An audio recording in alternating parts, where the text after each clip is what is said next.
아빠, 우리 왔어. 근데 너무 춥고 배고파서 오래 못 있을 것 같아. 살을 애는 한겨울밤, 잡초가 무성한 무덤가에서 어린아이의 떨리는 목소리가 들려왔습니다. 화려한 연말 파티를 뒤로하고 아들을 찾은 재벌 회장은 비석 뒤에 숨어 떨고 있는 아이들을 보고 얼어붙고 말았습니다. 할아버지 누구세요? 여기 우리 아빠 집이에요. 아이들이 내민 건 꼬깃꼬깃한 초코파이 하나였습니다. 그 순간 천하를 호령하던 회장의 억장이 무너져 내렸습니다. 자신이 짐승처럼 내쫓았던 아들의 핏줄들이 쓰레기 더미 같은 빈민가에서 죽어가고 있었으니까요. 가장 화려한 성공 뒤에 숨겨진 가장 차가운 진실, 그리고 뒤늦게 칼을 빼든 할아버지의 처절한 속죄와 복수극, 별빛 달빛 사연입니다. 구독해 주시면 채널 운용하는데 도움이 됩니다. 오늘의 사연 지금 시작합니다. 살을 애는 듯한 칼바람이 공동묘지의 앙상한 나뭇가지들을 거칠게 흔들어대고 있습니다. 크리스마스를 불과 사흘 앞둔 12월 22일 늦은 밤, 세상은 온통 하얀 눈으로 뒤덮여 있지만 이곳 공동묘지의 밤은 유독 춥고 어둡기만 하죠. 화려한 연말 파티가 한창일 도심의 호텔을 뒤로하고 태상그룹 회장 강태준이 홀로 눈보라를 뚫고 언덕을 오르고 있습니다. 고급 가죽 구두가 눈길에 미끄러질 때마다 태준의 입에서는 거친 숨소리와 함께 하얀 입김이 뿜어져 나옵니다. 평소라면 수십 명의 수행원이 따라붙어 우산을 받쳐주고 길을 텄겠지만 오늘만큼은 그는 철저히 혼자입니다. 강태준이 무릎을 짚으며 가쁜 숨을 몰아쉬었습니다. 이놈의 날씨는 왜 이렇게 모진 거야?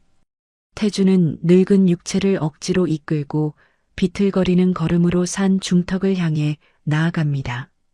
저 멀리 관리가 전혀 되지 않아 잡초가 엉겨붙고 눈이 수북하게 쌓인 초라한 묘 하나가 눈에 들어옵니다.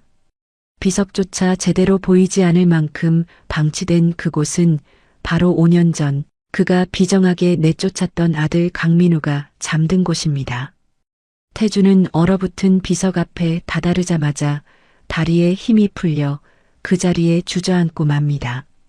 차가운 눈이 바지 속으로 스며들지만 그는 아랑곳하지 않고 떨리는 손으로 비석에 쌓인 눈을 털어냅니다.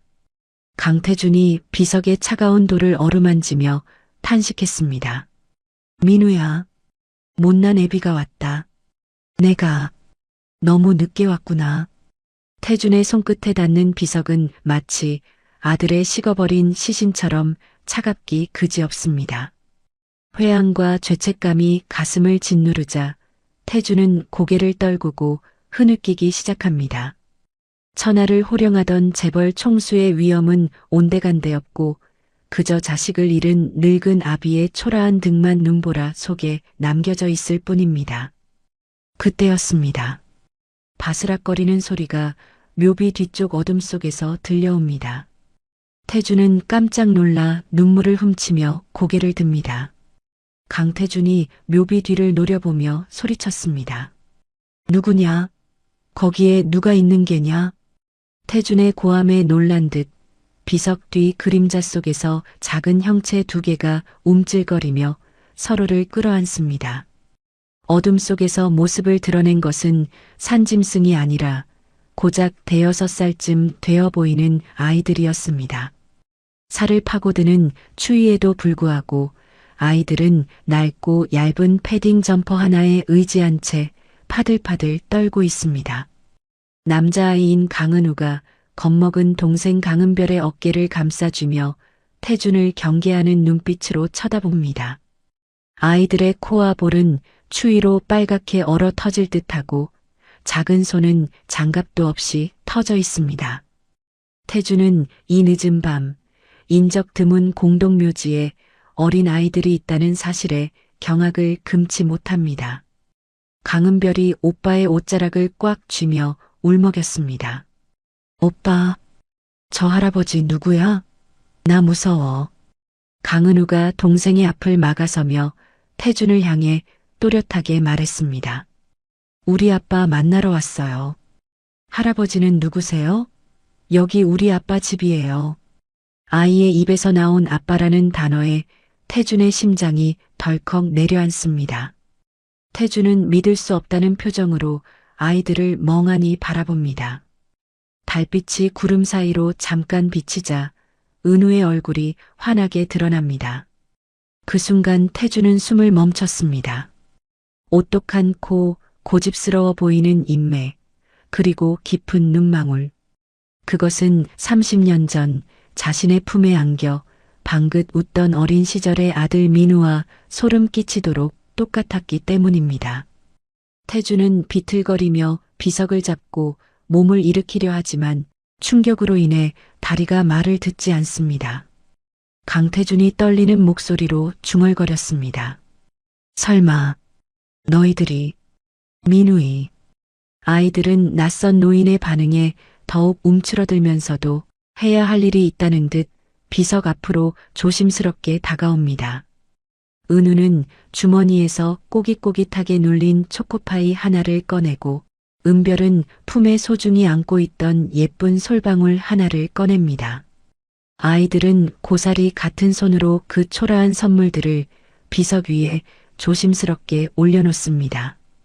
강은별이 비석에 대고 작은 목소리로 속삭였습니다. 아빠, 우리 왔어. 근데 오늘은 너무 춥고 배고파서 오래 못 있을 것 같아. 미안해. 강은우가 눈물을 참으려는 듯 입술을 깨물며 덧붙였습니다. 아빠, 미리 크리스마스 선물이야. 이거 아빠가 제일 좋아하는 거잖아. 우리가 아껴둔 거야. 아이들의 대화는 태준의 가슴을 후벼 파는 비수가 되어 꽂힙니다. 배가 고파서 오래 있을 수 없다는 아이들의 말, 아껴둔 간식을 죽은 아비에게 바치는 그 순수한 마음이 태준을 무너뜨립니다. 태준이 멍하니 보고 있는 사이 아이들은 서둘러 몸을 돌립니다. 더 이상 추위를 견디기 힘들었는지 아이들은 서로의 손을 꼭 잡고 눈 쌓인 산길을 미끄러지듯 내려가기 시작합니다. 강태준이 손을 뻗으며 외쳤습니다. 얘들아, 잠깐만, 거기 서라. 하지만 아이들은 낯선 노인의 외침에 오히려 겁을 먹고 더 빨리 달아납니다. 태준은 정신을 차리고 눈길에 미끄러지고 넘어지면서도 아이들의 뒤를 필사적으로 쫓습니다. 고급 코트가 진흙과 눈으로 엉망이 되었지만 그는 신경 쓸 겨를이 없습니다. 저 아이들을 놓치면 영영 죽은 아들을 다시 볼 수 없을 것 같은 공포가 그를 휘감습니다. 묘지 입구 정류장에 도착하자 낡은 마을버스 한 대가 거친 엔진 소리를 내며 멈춰섭니다. 아이들은 기다렸다는 듯 버스에 올라타려 합니다. 태준은 숨이 턱 끝까지 차오른 상태로 나무 뒤에 몸을 숨기고 그 모습을 지켜봅니다. 버스 기사가 앞문을 열어주며 혀를 찼습니다. 어이구, 너희 또 왔니? 이 날씨에 위험하게. 손 얼은 것 좀 봐라. 일단 타라. 차비는 됐다. 강은우가 고개를 숙이며 씩씩하게 대답했습니다. 감사합니다, 아저씨. 나중에 돈 많이 벌어서 꼭 갚을게요. 버스가 출발하자 태준은 급히 자신의 검은색 세단에 올라탑니다. 시동을 걸고 핸들을 잡은 태준의 손이 걷잡을 수 없이 떨리고 있습니다. 그는 전조등을 끄고 거리를 유지하며 덜컹거리는 마을버스의 뒤를 쫓기 시작합니다. 화려한 네온 사인이 번쩍이는 도심을 지나 버스는 점점 가로등조차 드문 도시 외곽으로 향합니다. 재개발이 멈춰버려 폐허처럼 변해버린 곳, 도시의 가장 어두운 그림자가 드리운 빈민가입니다. 태준은 평생 발을 들여본 적 없는 낯설고 누추한 풍경에 얼굴을 찌푸립니다. 마을버스가 멈춘 곳은 쓰레기 더미가 산처럼 쌓인 골목 입구였습니다. 버스에서 내린 아이들은 익숙한 듯 미로처럼 얽힌 골목길로 쏙 들어갑니다. 태준도 차를 골목 어귀에 세우고 조용히 내려 아이들의 뒤를 밟습니다. 곳곳에 방치된 음식물 쓰레기 썩는 냄새와 매캐한 연탄가스 냄새가 코를 찌릅니다. 태주는 손수건으로 코를 막으려다 앞서 걷는 아이들의 얇은 등을 보며 손을 내립니다.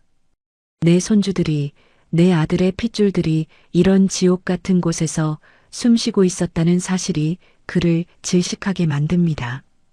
한참을 걸어 들어간 아이들이 멈춰선 곳은 금방이라도 무너질 듯 위태로운 판자집 앞입니다. 지붕은 찢어진 방수포로 덮여 있고 문짝은 아기가 맞지 않아 바람이 숭숭 들어갈 것만 같습니다. 아이들은 망설임 없이 그 낡은 문을 열고 들어갑니다. 강은별이 신발을 벗으며 밝은 목소리로 외쳤습니다. 엄마, 우리 왔어. 아빠한테 인사하고 왔어. 강은우도 씩씩하게 소리쳤습니다. 엄마, 약 먹었어? 우리가 올 때까지 누워 있으라고 했잖아. 문이 닫히기 직전 집안에서 쇳소리가 섞인 격렬한 기침 소리가 터져 나옵니다. 젊은 여자의 힘겨운 신음소리가 얇은 벽을 뚫고 골목까지 흘러나옵니다. 집안의 여자 이지은이 힘겹게 대답했습니다. 콜록, 콜록. 응, 왔니? 우리 강아지들. 밥은? 배고프지? 엄마가 금방 밥 줄게. 콜록. 태주는 그 목소리를 듣는 순간 문고리를 잡으려던 손을 멈칫하며 굳어버립니다.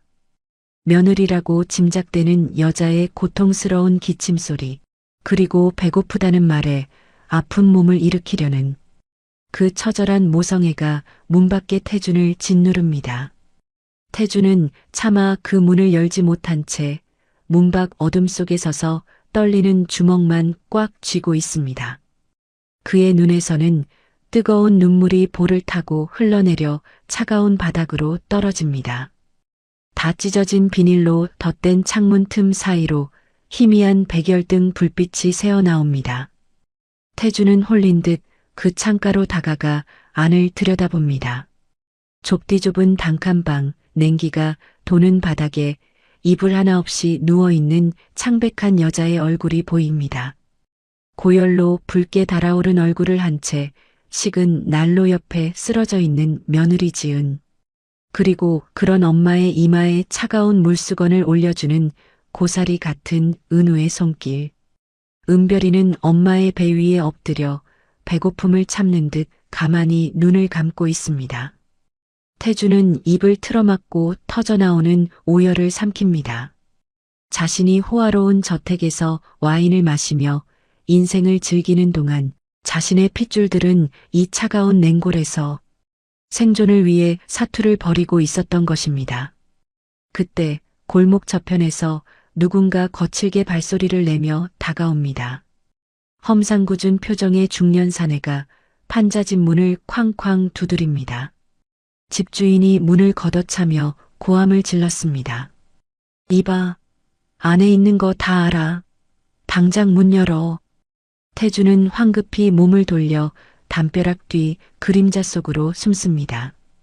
집주인이 거칠게 문을 열고 들어가자 아이들의 비명소리와 지은의 애원하는 소리가 들려옵니다. 태준의 눈빛이 매섭게 변하며 떨리던 손이 차분하게 내려앉습니다. 이제 그는 단순히 지켜보는 관찰자가 아닙니다. 얼어붙었던 그의 심장에 뜨거운 분노의 불길이 점화되기 시작했습니다. 판자촌의 좁은 골목길 안 매서운 바람이 찢어진 비닐 창문을 때리며 윙윙거리는 소리를 내고 있습니다. 강태주는 숨소리조차 내지 못한 채 창문 틈으로 그 참혹한 방 안을 엿보고 있습니다. 방 안의 공기는 밖과 다를 바 없이 차갑고 입김이 나올 정도로 냉랭합니다. 고열로 붉게 달아오른 이지은이 식어 빠진 연탄난로 옆에 힘없이 쓰러져 있습니다. 강은우가 고사리 같은 손으로 바가지에 담긴 찬물을 떠서 이지은의 입가에 조심스럽게 가져다 댑니다. 강은우가 떨리는 목소리로 말했습니다. 엄마, 물 마셔. 이거 마시면 열 내려갈 거야. 내가 호해줄게. 이지은이 힘겹게 눈을 뜨며 아이의 손을 잡았습니다. 고마워. 은우야. 엄마 괜찮아. 금방 일어날게. 그때였습니다. 벌컥 문이 열리며 찬바람과 함께 험상궂은 표정의 집주인이 들이닥칩니다. 신발도 벗지 않고 방 안으로 성큼성큼 들어온 집주인은 흙투성이 군화발로 방바닥을 쿵쿵 밟으며 소리를 지릅니다. 집주인이 삿대질을 하며 고함을 쳤습니다. 야, 이지은, 언제까지 죽는 신용만 하고 있을 거야? 밀린 월세가 벌써 석 달치야, 석 달치. 구석에 웅크리고 있던 강은별이 집주인의 고함 소리에 놀라 으앙 하고 울음을 터뜨립니다. 강은우가 울고 있는 동생을 감싸 안으며 집주인을 겁먹은 눈으로 올려다봅니다. 아픈 몸을 억지로 일으킨 이지은이 바닥에 이마를 찌우며 손이 발이 되도록 빕니다. 이지은이 눈물을 흘며 애원했습니다. 죄송합니다. 정말 죄송합니다, 아저씨. 이번 달만 넘기면 제가 어떻게든. 집주인이 바닥에 놓인 물바가지를 발로 걷어차며 소리쳤습니다. 어떻게든? 며칠째 폐지 줍는 것도 안 나가면서 돈이 어디서 뚝딱 나와? 당장 방 빼. 내일 아침까지 안 비우면 짐 다 갖다 버릴 줄 알아. 집주인은 으름장을 놓고는 문을 쾅 닫고 나가버립니다. 쏟아진 물이 방바닥을 적시고 이지은은 그 차가운 물웅덩이 위에 엎드려 서럽게 흐느낍니다. 밖에서 이 광경을 지켜보던 강태주는 주먹을 입에 물고 치밀어 오르는 분노와 슬픔을 억누릅니다. 당장이라도 뛰어들어가 집주인의 멱살을 잡고 싶지만 자신이 나타났을 때 아이들이 받을 충격이 두려워 발이 떨어지지 않습니다. 잠시 후 집주인이 돌아간 것을 확인한 이지은 비틀거리는 몸을 억지로 일으켜 세웁니다.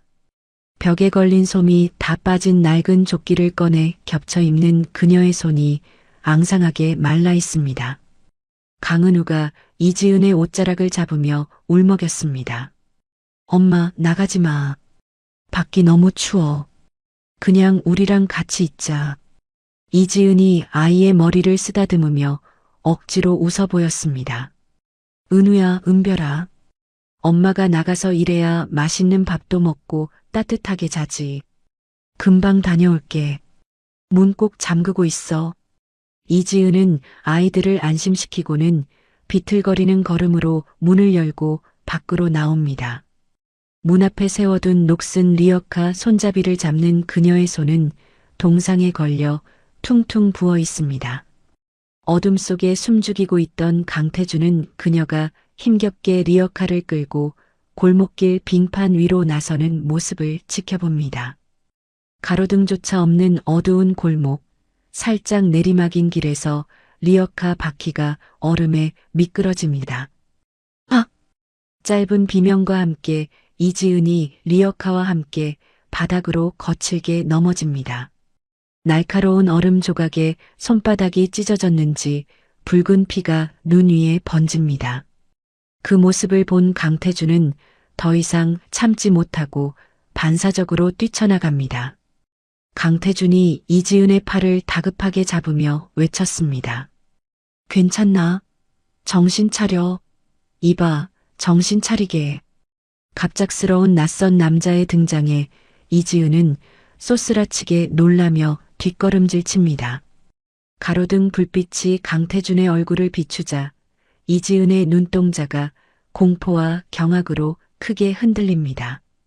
그녀는 5년 전 남편 강민우를 짐짝처럼 내쫓았던 시아버지의 얼굴을 똑똑히 기억하고 있습니다.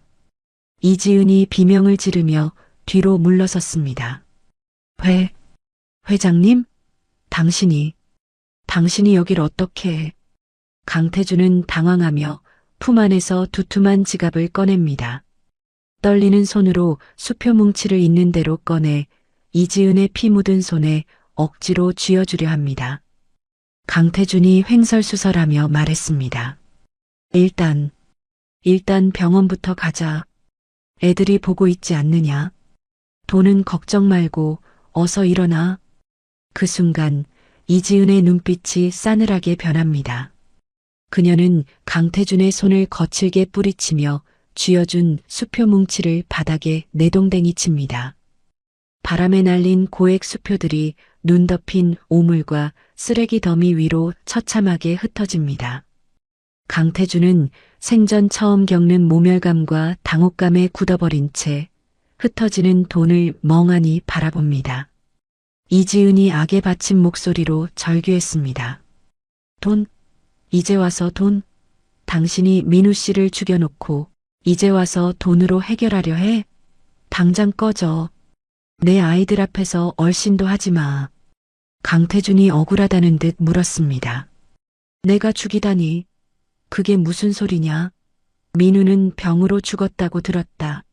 나는 모르는 일이야. 이지은이 헛웃음을 터뜨리며 강태준을 노려보았습니다. 모르는 일이라고요? 5년 전 그날 민우 씨가 태산그룹 본사 로비에서 당신 만나겠다고 무릎 꿇고 빌었을 때 당신 경호원들이 짐짝처럼 끌어내서 길바닥에 내버렸잖아. 강태준은 머리를 한 대 맞은 듯 휘청거립니다. 기억 속에 없는 이야기입니다. 자신은 아들이 찾아왔다는 보고조차 받지 못했습니다. 이지은이 바닥을 치며 울부짖었습니다. 그날 민우 씨는 비가 쏟아지는 거리에서 3시간을 넘게 맞으면서 버텼어. 당신한테 용서 빌겠다고. 근데 당신은 코빼기도 안 비쳤고 당신네 사람들이 민우 씨를 개처럼 패서 쫓아냈다고. 그날 이후로 민우 씨가 어떻게 됐는지 알기나 해?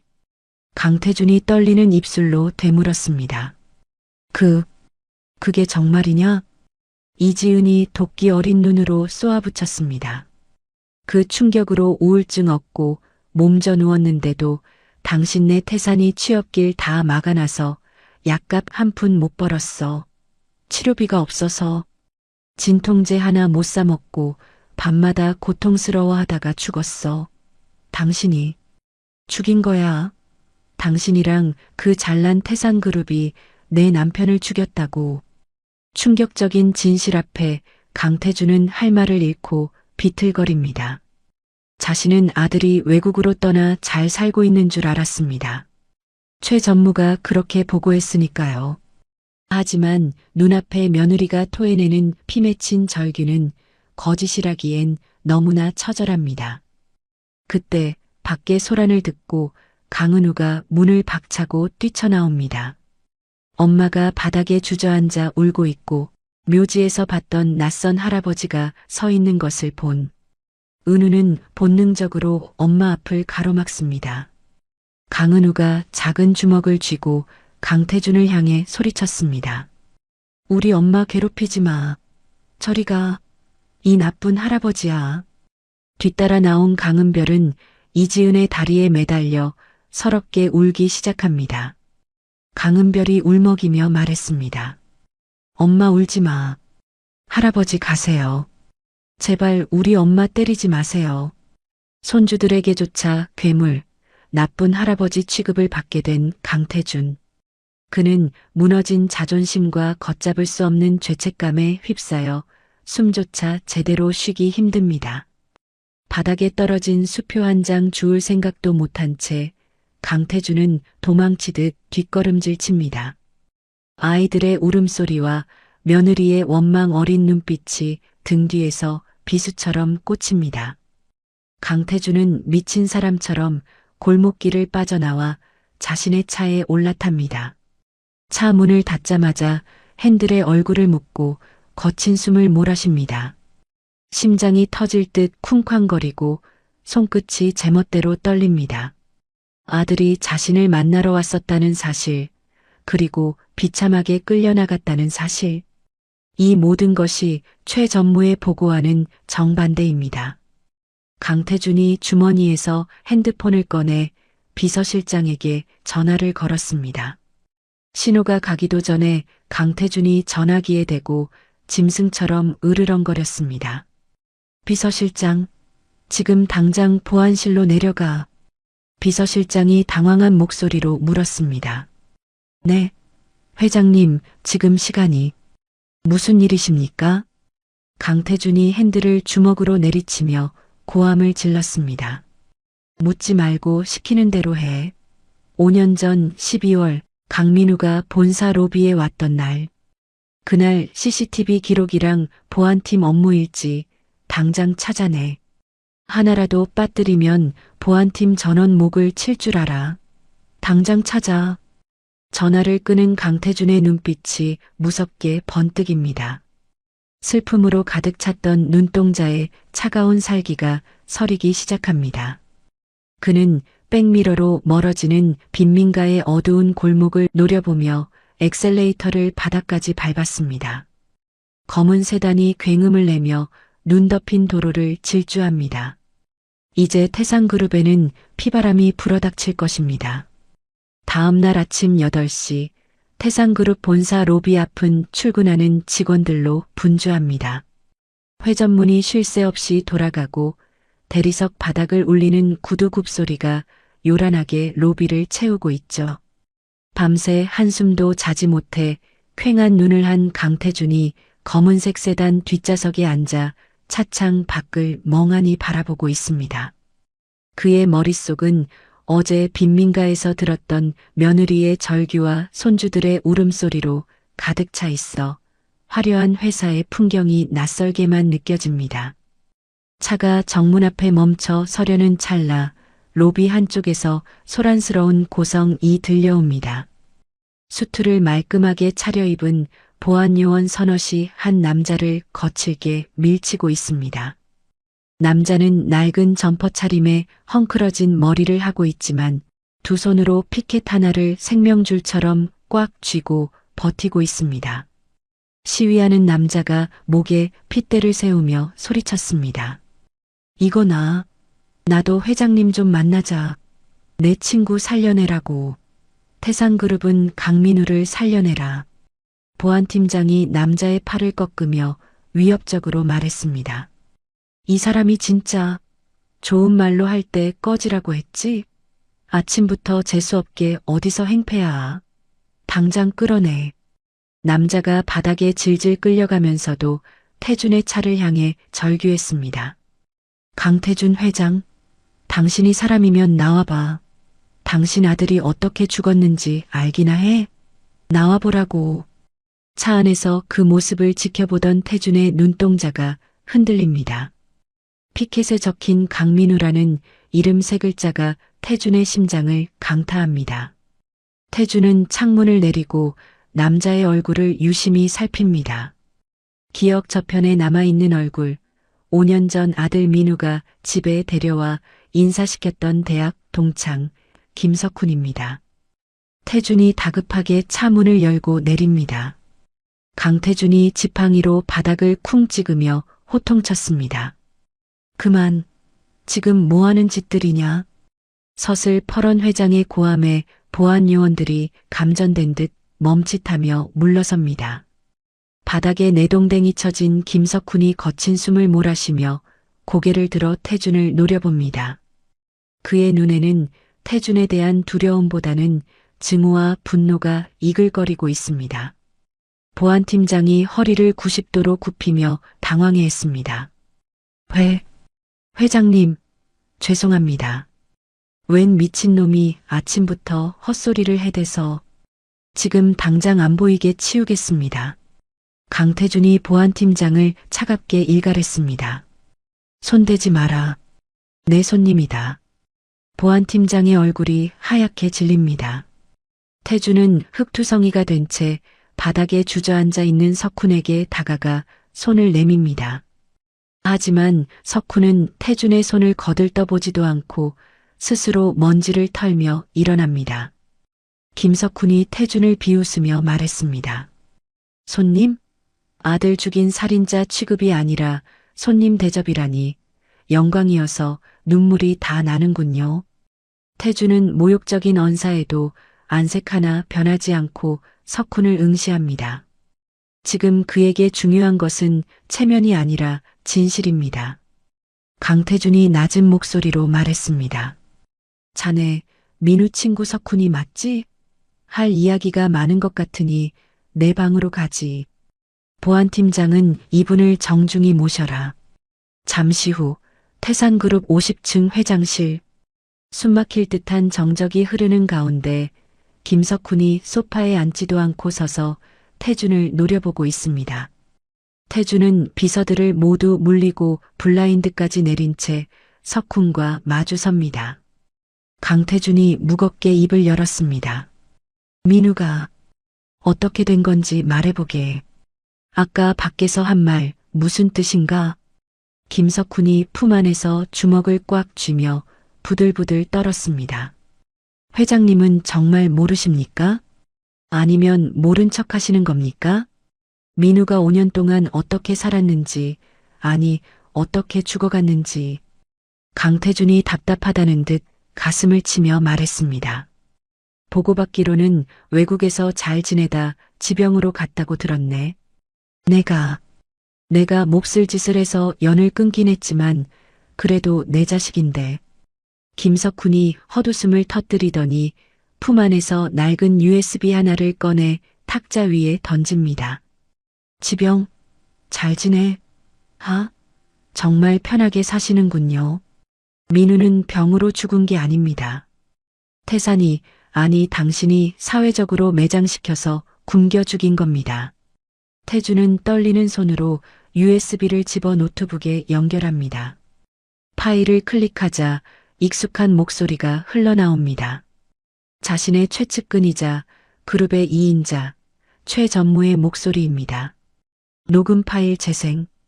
최 전무 김 사장, 눈치 챙겨야지. 강민우 그 새끼 받아주면 우리 태산이랑 거래 끊겠다는 소리야. 회장님 뜻이 확고해. 그놈은 본보기로 삼아야 한다고. 하청업체 사장 아니 전무님, 그래도 회장님 아드님인데. 기술도 좋고 성실해서 우리 회사에 꼭 필요한 인재라. 최 전무 비웃음 아들은 무슨. 회장님이 족보에서 파버린 지가 언젠데. 강민우 그 새끼 대한민국 바닥에서 밥벌이 못하게 만드는 게 회장님 짓이야. 알겠어? 굶어 죽든 얼어 죽든 신경 끄고 자네 회사나 걱정해. 녹음 파일이 재생되는 동안 태준의 얼굴이 잿빛으로 변해갑니다. 심장이 찢어지는 듯한 통증에 태준은 책상을 짚고 비틀거립니다. 자신의 이름을 팔아 아들의 앞길을 막고 밥줄을 끊어버린 것이 다름 아닌 자신의 신복이었다니. 김석훈이 서류 봉투 하나를 더 꺼내 태준의 앞에 내던졌습니다. 이것도 보시죠. 강민우 취업 제한 블랙리스트. 태산그룹 전략기획실 직인 찍힌 공문입니다. 민우가 이력서 넣는 곳마다 귀신같이 알고 압력 넣어서 떨어뜨린 기록들, 그리고 민우가 어디 사는지, 누구 만나는지 감시한 사찰 보고서까지 다 들어 있습니다. 태준은 떨리는 손으로 서류를 넘깁니다. 민우가 공사장 막노동판을 전전하다가 그마저도 쫓겨나고 결국 병원비가 없어 약국에서 진통제만 사 먹었다는 기록이 시간순으로 정리되어 있습니다. 보고서 하단에는 처리 완료, 특이사항 없음이라는 최 전무에 잡힐 서명이 선명하게 박혀 있습니다. 강태준이 서류를 구기며 절규했습니다. 이놈이 감히 내 눈과 귀를 가리고 내 아들을 사냥해? 그때 노크 소리와 함께 회장실 문이 열립니다. 최 전무가 결제 서류를 한아름 들고 여유로운 미소를 띠며 들어옵니다. 그는 낯선 김석훈이 있는 것을 보고도 전혀 당황하는 기색 없이 눈짓으로 인사를 건넵니다. 최 전무가 서류를 책상에 내려놓으며 부드럽게 말했습니다. 회장님, 안색이 안 좋으십니다. 어제 무리하셔서 그런 건 아니신지요? 이분은 누구십니까? 보고된 약속은 없었는데. 태준은 끓어오르는 분노를 주체하지 못하고 노트북의 녹음 파일을 다시 재생합니다. 최 전무의 악랄한 목소리가 회장실에 울려 퍼집니다. 하지만 최 전무는 자신의 목소리를 듣고도 눈 하나 깜짝하지 않습니다. 오히려 입가에 비릿한 미소를 머금은 채 태준을 빤히 응시합니다.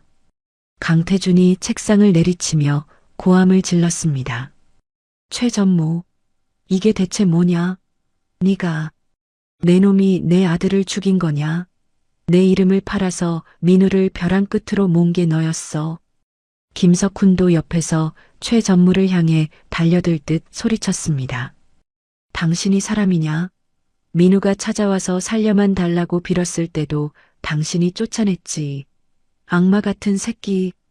최 전무는 온 매무새를 가다듬으며 천천히 태준에게 다가갑니다. 그의 표정은 소름 끼치도록 차분하고 냉정합니다. 최 전무가 태준의 귓가에 다가가 낮게 속삭였습니다. 회장님, 진정하십시오. 혈압 오르십니다. 강태준이 최 전무의 멱살을 잡으며 바들바들 떨었습니다. 변명이라도 해봐. 왜 그랬어? 내가 언제 민우를 죽이라고 했어? 쫓아내라고만 했지 굶겨 죽이라고는 안 했잖아. 최 전무가 태준의 손을 부드럽지만 강하게 떼어내며 차가운 눈빛으로 말했습니다. 회장님, 죽은 아들보다 산 회사가 더 중요하지 않습니까? 강민우 그 친구 살려뒀으면 언젠가 회장님 자리에 앉아 그룹을 망쳤을 겁니다. 저는 태산을 위해 그리고 회장님의 평안을 위해 잡초를 뽑았을 뿐입니다. 강태준은 충격에 입이 벌어집니다. 눈앞에 이 남자는 충직한 신복이 아니라 자신의 권력을 이용해 살인을 저지르고도 죄책감 하나 느끼지 않는 괴물입니다. 태준이 뒷목을 잡고 휘청거리자 최 전무가 부축하는 척하며 태준의 몸을 꽉 조입니다. 최 전무가 태준의 귀에 독사처럼 속삭였습니다. 이 일은 묻으셔야 합니다. 만약 이 녹음 파일이 밖으로 나가면 태산그룹 주가는 곤두박질 치고 회장님 명예도 땅에 떨어집니다. 아들을 죽인 비정한 아버지로 뉴스에 나오고 싶으십니까? 그룹을 지키세요. 그게 회장님이 평생 해오신 일 아닙니까? 태준은 최 전무의 뻔뻔한 협박에 온몸의 피가 거꾸로 솟습니다. 당장이라도 이놈의 목을 조르고 싶지만 지금 여기서 폭발하면 놈을 완벽하게 끊어낼 수 없다는 본능적인 경고음이 머릿속에서 울립니다. 놈은 이미 그룹 내 곳곳에 자기 사람을 심어두었습니다. 지금 섣불리 움직였다가는 자신만 허수아비가 되고 며느리와 손주들까지 위험해질 수 있습니다. 태준은 어금니가 으스러지도록 깨물며 끓어오르는 분노를 억지로 삼킵니다. 그리고 연기를 시작합니다. 평생을 냉혹한 승부사로 살아온 그의 본능이 깨어납니다. 강태준이 거친 숨을 고르며 힘없이 자리에 주저앉았습니다. 그래, 자네 말이 맞아. 그룹이 먼저지. 죽은 자식 불알 만져봐야 무슨 소용이겠어. 내가 잠시 흥분했네. 최 전무의 입꼬리가 승리감에 살짝 올라갑니다. 현명하신 판단입니다, 회장님. 이분은 제가 조용히 처리해서 보내겠습니다. 강태준이 손을 저으며 말했습니다. 아니야. 내 친구 아들이라니 내가 달래서 보내겠네. 자네는 나가서 일 봐. 내 머리가 좀 복잡하니 혼자 있고 싶네. 최 전무는 의심스러운 눈초리로 잠시 태준을 보더니 이내 정중하게 고개를 숙입니다. 알겠습니다. 필요한 게 있으시면 언제든 부르십시오. 충심으로 모시겠습니다. 최 전무가 회장실을 나가자마자 태준의 눈빛이 매섭게 돌변합니다. 방금 전까지의 무기력한 노인은 온데간데 없고 먹잇감을 노리는 사자의 눈빛이 되살아납니다. 옆에서 지켜보던 김석훈은 태준의 갑작스러운 태도, 변화에 배신감을 느끼고 소리칩니다. 김석훈이 책상을 치며 외쳤습니다. 지금 뭐 하시는 겁니까? 저런 살인마 말을 믿으시는 거예요? 그룹을 위해 아들 죽음을 덮겠다고요? 당신이 그러고도 압이야. 태준이 자리에서 일어나 석훈의 어깨를 단단히 잡습니다. 그의 눈에는 뜨거운 눈물이 고여 있지만 목소리는 어느 때보다 단호하고 차갑게 가라앉아 있습니다. 강태준이 비장하게 말했습니다. 석훈 군, 잘 듣게. 놈은 지금 태산을 반쯤 삼켰어.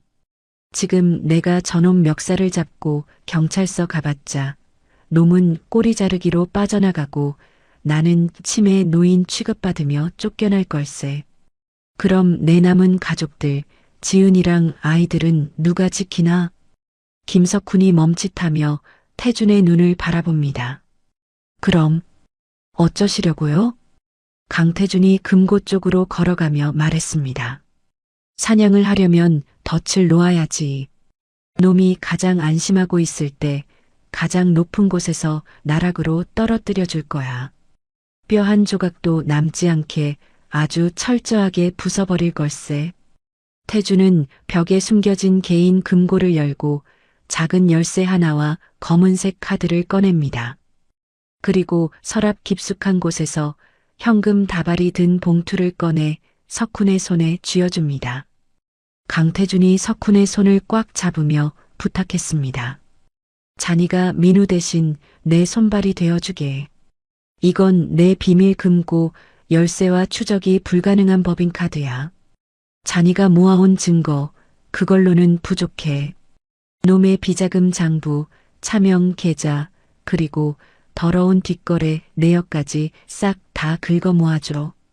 돈은 얼마가 들어도 상관없네. 김석훈은 태준의 손에서 느껴지는 뜨거운 진심과 분노를 느낍니다. 그는 잠시 망설이다가 결심한 듯 태준의 손을 맞잡습니다. 김석훈이 결의에 찬 눈빛으로 대답했습니다. 약속하십시오. 반드시 그 새끼 회장님 손으로 끝장내겠다고요. 민우 영정 앞에 그놈 목을 바치겠다고 약속하세요. 강태준이 고개를 끄덕이며 나지막이 맹세했습니다. 내 모든 걸 걸고 약속하마.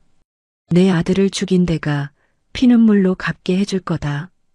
이제부터 시작이야. 회장실의 창밖으로 차가운 겨울바람이 불어오지만 두 사람의 눈빛은 그 어느 때보다 뜨겁게 타오르고 있습니다. 그림자 속에 숨어있던 칼날이 서서히 그 모습을 드러내기 시작했습니다. 밤 11시 도시의 네온 사인이 하나둘 꺼져가는 시각이지만 빈민가 골목은 가로등조차 없어 더욱 칠흑 같은 어둠에 잠겨 있습니다. 강태준은 자신의 검은색 세단을 멀찍이 세워두고 코트깃을 잔뜩 세운 채 이지은의 판자집 주변을 서성이고 있습니다. 차마 들어갈 용기가 나지 않아 골목 어귀에서 집안의 동정만 살피던 그의 입에서 하얀 입김이 쉴 새 없이 뿜어져 나옵니다. 며느리가 아픈 몸을 이끌고 폐지를 주어 돌아온 지 한참이 지났지만 불 꺼진 방 안에서는 아무런 인기척도 느껴지지 않아 태준의 불안감은 커져만 갑니다. 강태준이 언손을 비비며 초조하게 중얼거렸습니다. 왜 불이 안 켜지는 게냐? 설마 무슨 일이라도 생긴 건 아니겠지? 그때였습니다.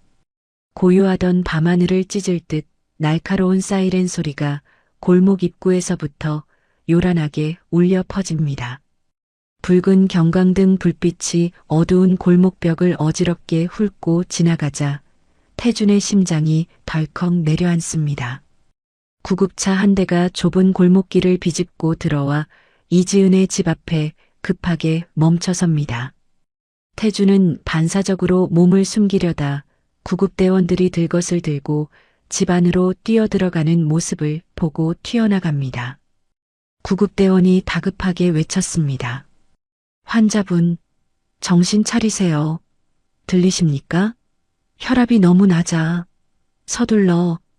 곧이어 의식을 잃고 축 늘어진 이지은이 들것에 실려 나옵니다. 창백하다 못해 흑빛이 된 그녀의 얼굴은 이미 생기가 사라진 듯 보입니다. 그 뒤를 이어 내복 차림의 강은우와 강은별이 신발도 제대로 신지 못한 채 울부짖으며 따라 나옵니다. 강은우가 구급차 문을 붙잡고 절규했습니다. 엄마, 안 돼. 눈 좀 떠봐. 아저씨 우리 엄마 죽는 거 아니죠? 네. 강은별은 바닥에 주저앉아 숨이 넘어갈 듯 엉엉 울고 있습니다. 강은별이 고사리 손을 뻗으며 울먹였습니다. 엄마, 엄마, 가지마. 나 무서워. 구급차 문이 닫히고 차가 출발하자 태주는 주먹을 꽉 쥐고 자신의 차로 달려갑니다. 시동을 거는 그의 손이 걷잡을 수 없이 떨리지만 눈빛만은 매섭게 빛납니다. 구급차의 뒤를 쫓는 태준의 차가 밤거리를 질주합니다. 잠시 후 대학병원 응급실 입구. 도착하자마자 이지은은 응급처치실로 옮겨지고 아이들은 보호자 대기석에 남겨집니다. 태주는 모자를 푹 눌러쓰고 기둥 뒤에 숨어 상황을 지켜봅니다. 원무과 직원이 서류 뭉치를 들고 아이들에게 다가갑니다. 직원의 표정은 사무적이고 차갑기 그지없습니다.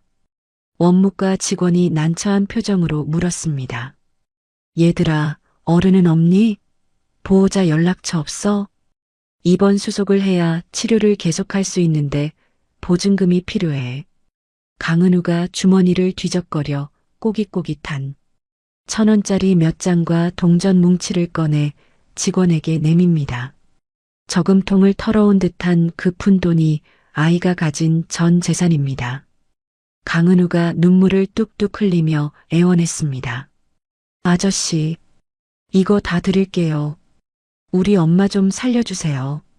제가 나중에 커서 꼭 갚을게요. 직원은 한숨을 내쉬며 고개를 저을 뿐입니다. 원무과 직원이 냉정하게 말했습니다. 이걸로는 접수도 안 돼. 보호자 없으면 곤란하다. 일단 복지과에 연락해 볼 테니까 저기 가서 기다려. 직원이 돌아서자 은우는 바닥에 동전을 떨어뜨리고 고개를 떨굽니다. 세상의 차가운 벽 앞에 부딪힌 5살 아이의 어깨가 안쓰럽게 들썩입니다. 그 모습을 지켜보던 태준의 눈에서 불꽃이 튑니다. 대한민국 최고의 병원이라는 곳에서 돈이 없다는 이유로 생명이 저울질 당하는 꼴을 보니 피가 거꾸로 솟습니다. 태주는 당장이라도 직원에게 달려가 호통을 치고 싶지만 그랬다간 자신의 정체가 드러나 아이들이 도망칠까봐 입술을 깨물며 참습니다. 강태준이 덜덜 떨리는 손으로 수행비서에게 전화를 걸었습니다. 지금 당장 병원장에게 연락해. 응급실에 방금 들어온 이지은 환자, 내 지인이다. 당장 VIP 병동으로 옮기고 국내 최고의 의료진을 붙이라고 해. 병원비는 내가 전액 낼 테니 환자 가족에게는 절대 비밀로 하라고 해라. 익명의 후원자가 지원하는 걸로 처리해. 1분이라도 늦으면 병원장 목이 날아갈 줄 알라고 전해. 전화를 끊은 태주는 거친 숨을 몰아쉬며 넥타이를 거칠게 풀어헤칩니다. 말끔하게 넘겼던 머리도 손으로 헝클어뜨려 봅니다. 재벌 회장의 위압적인 모습을 지우고 그저 평범한 동네 할아버지처럼 보이기 위해서입니다. 그는 병원 복도 구석 자판기로 걸어가 따뜻한 캔 우유 2개를 뽑습니다.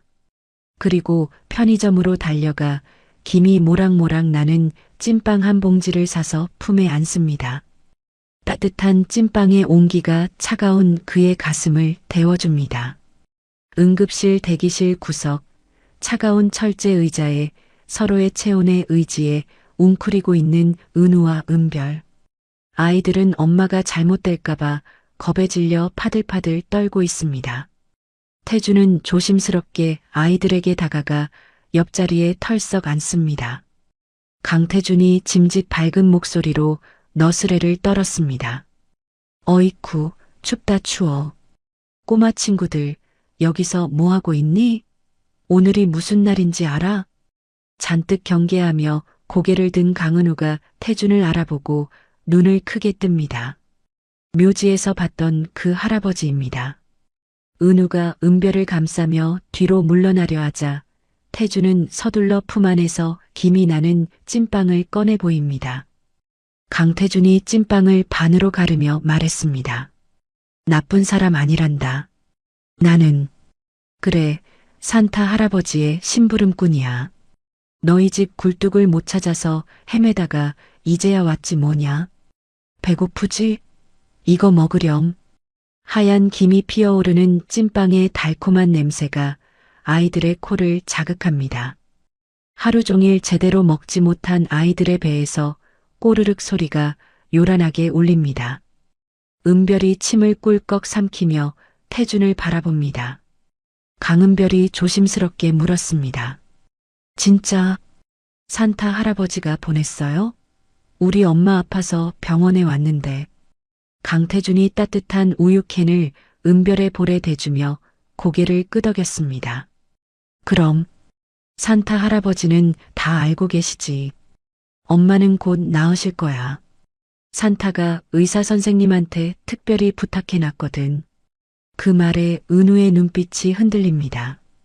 의심과 배고픔 사이에서 갈등하던 은우는 동생이 태준이 건넨 찐빵을 허겁지겁 먹는 모습을 보고는 경계를 풉니다. 태준은 은우의 손에도 찐빵을 쥐어줍니다. 따뜻하고 말랑한 찐빵의 온기가 아이의 언손을 녹입니다. 아이들이 정신없이 빵을 먹는 모습을 보며 태준은 목이 메어 아무 말도 하지 못합니다. 내 아들의 새끼들이 이렇게 배를 곪고 있었다니. 태준은 떨리는 손으로 우유팩을 까서 아이들에게 건네줍니다. 강태준이 울컥하는 목소리로 말했습니다. 천천히 먹어라, 채알라. 우유도 마시고. 그래, 옳지. 입가에 팥소를 묻히며 먹던 은별이 빵을 다 먹고는 고사리 같은 손으로 태준의 크고 투박한 손을 잡습니다. 차가웠던 태준의 손에 아이의 높은 체온이 전해집니다. 그 순간 태준의 몸에 전율이 흐릅니다. 강은별이 태준의 손을 만지작거리며 말했습니다. 할아버지 손, 우리 아빠처럼 따뜻해요. 진짜 산타 심부름꾼 맞나 봐요. 고맙습니다. 아빠처럼 따뜻해요. 그 한마디가 태준의 가슴 속에 남아있던 마지막 얼음장벽을 와르르 무너뜨립니다. 평생 차가운 이성과 계산 속에서만 살아왔던 그에게 피가 섞인 손녀의 온기는 그 어떤 계약 성공보다 강렬한 파동을 일으킵니다. 태준의 눈시울이 붉어지더니 굵은 눈물방울이 주름진 뺨을 타고 흘러내립니다. 그는 조심스럽게 아이들의 머리를 쓰다듬습니다. 거칠고 투박한 손길이지만 그 안에는 깊은 참회와 사랑이 담겨 있습니다. 강태준이 떨리는 목소리로 약속했습니다. 그래, 할아버지가 아니 산타가 약속하마. 엄마는 꼭 나을 거야. 그리고 다시는 너희들 춥게 하지 않을 거야. 배고프게도 하지 않을 거고. 배가 부르고 긴장이 풀린 탓인지 은우가 꾸벅꾸벅 졸기 시작합니다. 태준이 조용히 어깨를 내어주자 은우는 의심을 완전히 거두고 태준의 품에 기대어 쪽잠이 듭니다. 태준의 넓은 품에 안긴 작은 아이. 태준은 자신의 코트를 벗어 잠든 아이들을 덮어줍니다. 은우의 규칙적인 숨소리가 태준의 가슴에 닿을 때마다 그는 생생하게 살아있음을 느낍니다. 죽은 아들이 남기고 간 이 작은 생명들을 위해서라면 자신의 남은 생명과 재산, 영혼까지도 바칠 수 있다고 다짐합니다. 잠든 아이들을 바라보는 태준의 눈빛이 서서히 변합니다. 따뜻했던 할아버지의 눈빛 뒤로 냉혹한 승부사의 눈빛이 떠오릅니다. 태준은 주머니에서 핸드폰을 꺼내 김석훈에게 문자를 보냅니다. 계획을 서둘러라. 더 이상 지체할 시간이 없다. 놈들의 숨통을 조일 준비를 완벽하게 끝내놔. 전송 버튼을 누르는 태준의 손가락에 힘이 들어갑니다. 병원 복도의 시계는 자정을 넘겨 크리스마스 이브를 알리고 있습니다. 한편 같은 시각 병원 원목과 뒤편의 어두운 복도, 검은 모자를 쓴 남자가 벽 뒤에 숨어 태준과 아이들을 주시하고 있습니다. 그는 병원 기록을 해킹하여 태준의 행적을 감시하던 최전무의 하수인입니다.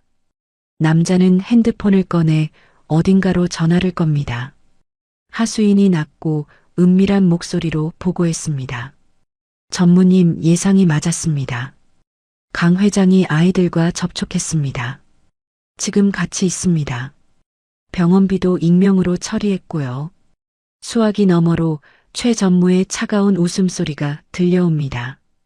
최 전무의 목소리가 들렸습니다. 호.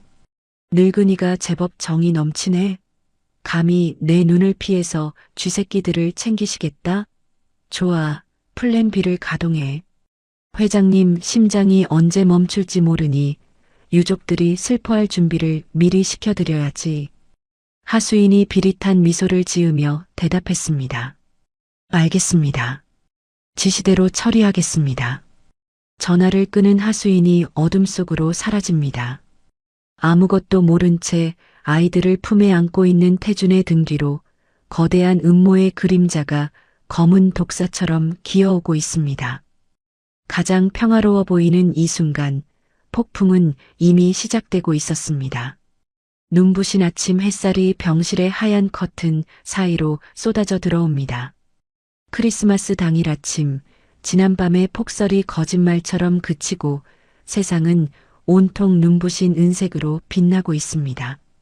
VIP 병동의 넓고 안락한 침대에서 이지은이 무거운 눈꺼풀을 힘겹게 들어 올립니다.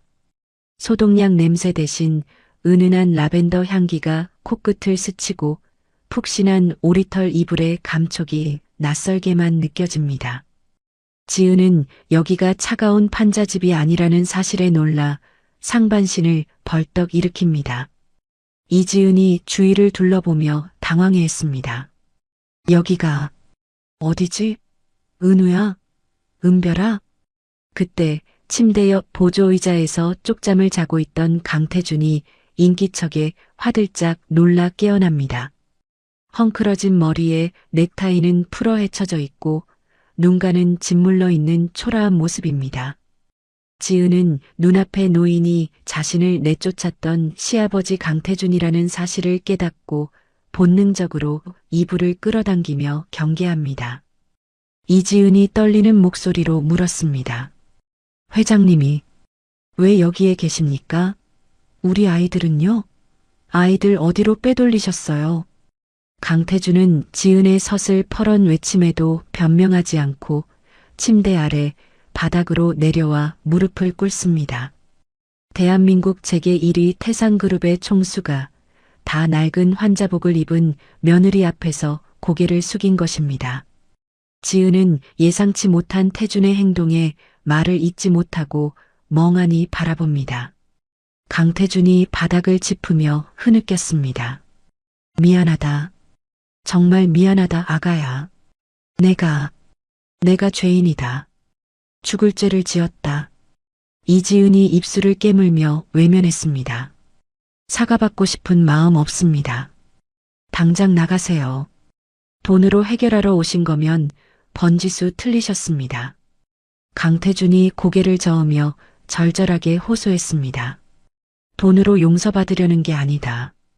민우가, 내 아들 민우가 그렇게 간 줄 몰랐어.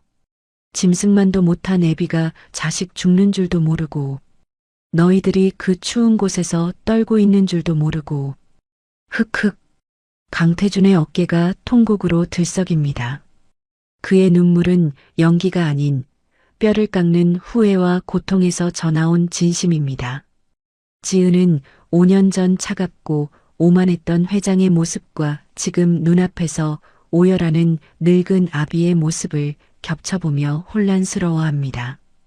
그때 병실 소파에서 자고 있던 아이들이 깼는지 비비적거리며 일어납니다. 은별이 눈을 비비며 태준에게 쪼르르 달려와 그 등에 매달립니다.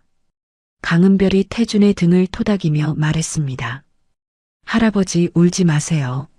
엄마 깨어났잖아요. 산타 할아버지가 소원 들어주셨잖아요. 강은우도 다가와 지은의 손을 잡으며 말했습니다. 엄마, 이 할아버지가 우리한테 찐빵도 사주고 엄마 병원도 데려왔어. 나쁜 사람 아니야. 우리 계속 지켜줬어. 아이들이 태준을 따르며 할아버지라고 부르는 모습에 지은의 마음이 흔들립니다. 죽은 남편 민우가 생전에 술에 취해 했던 말이 떠오릅니다. 우리 아버지는 표현이 서툴러서 그렇지 사실은 외로운 분이야. 언젠가 손주들을 보면 다 녹으실 텐데. 지은은 남편이 그토록 그리워했던 아버지의 모습을 태준에게서 발견합니다. 지은의 눈에서도 주르륵 눈물이 흘러내립니다. 이지은이 한참 만에 입을 열었습니다. 용서한 거 아닙니다. 민우 씨 생각하면 아직도 회장님이 원망스럽고 미워요. 강태준이 고개를 끄덕이며 대답했습니다. 안다. 알아. 용서받을 생각 없다. 평생 내 발닦개가 되라고 하면 그렇게 하마. 다만 아이들이 클 때까지만이라도 내가 울타리가 되게 해다오. 놈들이, 내 아들을 죽인 놈들이 너희까지 노리고 있어. 제발 부탁한다. 지은은 태준의 눈 속에 담긴 간절함과 두려움을 읽습니다. 아이들을 지키기 위해서라면 악마의 손이라도 잡아야 하는 것이 어미의 심정입니다. 지은은 깊은 한숨을 내쉬며 고개를 끄덕입니다.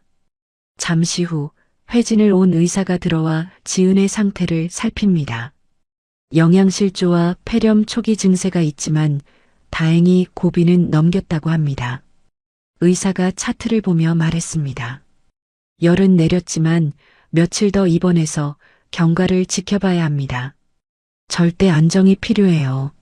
하지만 지은은 고개를 저으며 완강하게 버팁니다. 창밖에는 눈이 쌓인 화이트 크리스마스의 풍경이 펼쳐져 있습니다. 이지은이 아이들을 바라보며 단호하게 말했습니다. 아니요, 선생님. 저 오늘 퇴원할게요. 오늘 크리스마스잖아요. 우리 아이들이랑 따뜻한 집에서 밥 한 끼 먹는 게 소원이었어요. 병원에서 크리스마스를 보낼 수는 없어요. 의사가 난처해하며 태준을 쳐다봅니다. 태준은 잠시 고민하더니 지은의 뜻을 존중하기로 결심합니다. 강태준이 의사에게 지시했습니다. 퇴원 수속 밝게. 내 집으로 데려갈 거야. 주치의랑 간호사를 집으로 파견해. 24시간 대기시키고 필요한 의료 장비는 전부 저택으로 옮겨. 무슨 일이 있어도 며느리와 손주들이 불편하지 않게 해.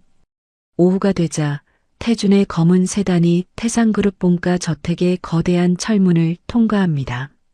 30년 동안 정막만 감돌던 저택은 오늘 완전히 다른 모습으로 변해 있습니다.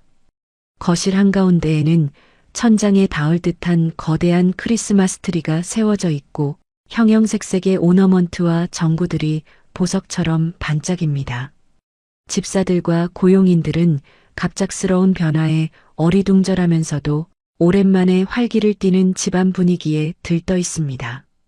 강은별이 입을 다물지 못하고 소리쳤습니다. 와, 오빠 저기 봐. 반짝반짝해. 여기가 진짜 할아버지 집이야? 성 같아. 강은우도 눈을 휘둥그레 뜨고 트리 밑에 쌓인 선물 상자들을 바라봅니다. 태주는 아이들의 반응에 세상을 다 가진 듯 흐뭇한 미소를 짓습니다. 지은은 소파에 앉아 두꺼운 담요를 덮고 따뜻한 차를 마시며 그 모습을 평온하게 지켜봅니다. 판자촌의 냉기와는 비교할 수 없는 따스함이 그녀의 얼어붙은 몸과 마음을 녹입니다. 강태준이 붉은색 고깔 모자를 삐딱하게 쓰고 바닥에 엎드렸습니다. 최고급 대리석 바닥 위에 두툼한 이불을 깔아놓고 그 위에 아이들을 태운 채 썰매놀이를 시작합니다. 강태준이 땀을 뻘뻘 흘리며 소리쳤습니다. 자, 루돌프 할아버지 출발한다. 꽉 잡아라. 미라. 강은별이 까르르 웃으며 소리쳤습니다. 더 빨리, 더 빨리요. 할아버지 달려. 강은우도 신이 나서 태준의 등 뒤를 밀며 돕습니다. 오빠가 밀어줄게. 할아버지 힘내. 집사장이 지나가다 그 광경을 보고 너무 놀라 쟁반을 떨어뜨릴 뻔합니다. 평소라면 먼지 한 톨도 용납하지 않고 근엄한 표정으로 헛기침만 하던 회장님이 바닥을 기어다니며 말 흉내를 내고 있다니. 고용인들 사이에서는 회장님이 드디어 행복해지셨다는 속삭임이 오갑니다. 지은은 썰매를 끌다 지쳐 바닥에 대자로 뻗은 태준이 아이들과 뒤엉켜 웃는 모습을 보며 5년 만에 처음으로 마음 편한 미소를 짓습니다. 저녁 식사 시간. 긴 식탁 위에는 아이들이 평생 구경조차 못 해본 칠면조 요리와 화려한 음식들이 가득 차려져 있습니다. 하지만 하이라이트는 식탁 중앙에 놓인 3단 딸기 케이크입니다. 은우와 은별이 케이크를 보고 환호성을 지르며 박수를 칩니다. 강은별이 두 손을 모으고 기도했습니다. 산타 할아버지 고맙습니다. 진짜 소원 들어주셨어요. 우리 가족 다 같이 케이크 먹게 해달라고 빌었거든요. 강태준은 그 말을 듣고 가슴이 뭉클해져 와인잔을 꽉 쥡니다. 그는 자리에서 일어나 벽난로 위로 걸어갑니다. 그곳에는 5년 동안 먼지만 쌓여있던 민우의 영정사진이 놓여 있었습니다. 하지만 오늘은 다릅니다. 태준은 우울한 표정의 영정사진을 치우고 민우가 대학 입학식 때 활짝 웃으며 찍었던 밝은 사진 액자를 올려둡니다. 강태준이 와인잔을 들어 사진 속 아들과 눈을 맞췄습니다. 민우야, 보고 있느냐? 내 처랑 새끼들이 왔다. 너무 늦어서 미안하다. 그래도 이제라도 왔으니 됐다. 태준의 목소리가 미세하게 떨립니다.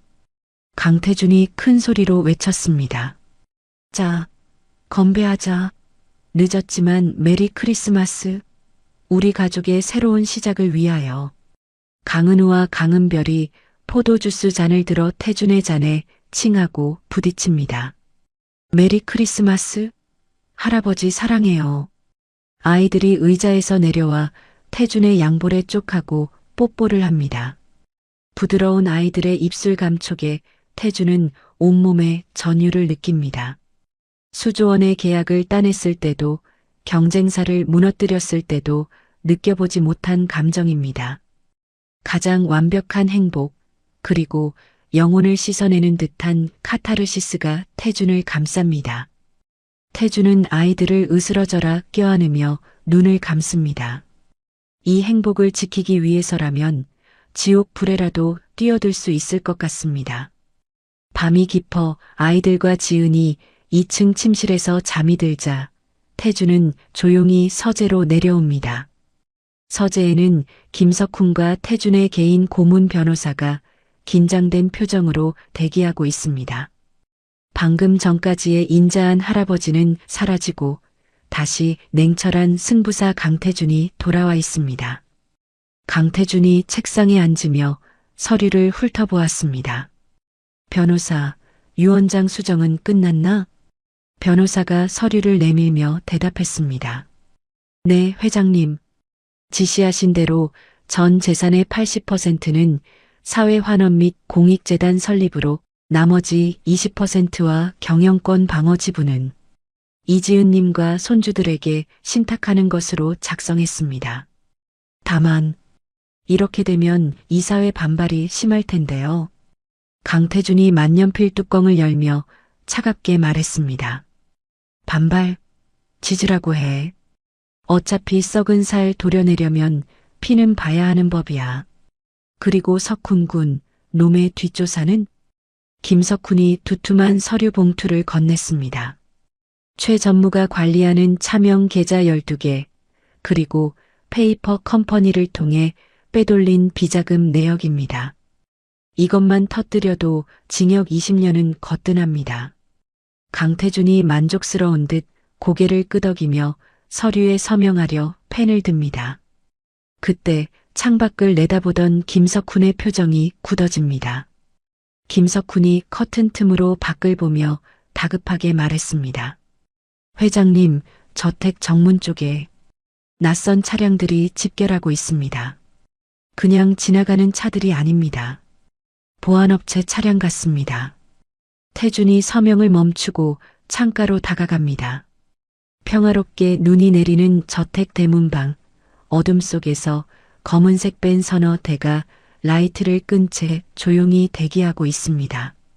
마치 먹잇감을 노리는 하이에나 무리처럼 최 전무가 보낸 사설 경호팀이 포위망을 좁혀오고 있는 것입니다. 강태준이 펜을 꽉 쥐며 낮게 음조렸습니다. 냄새를 맡고 왔군.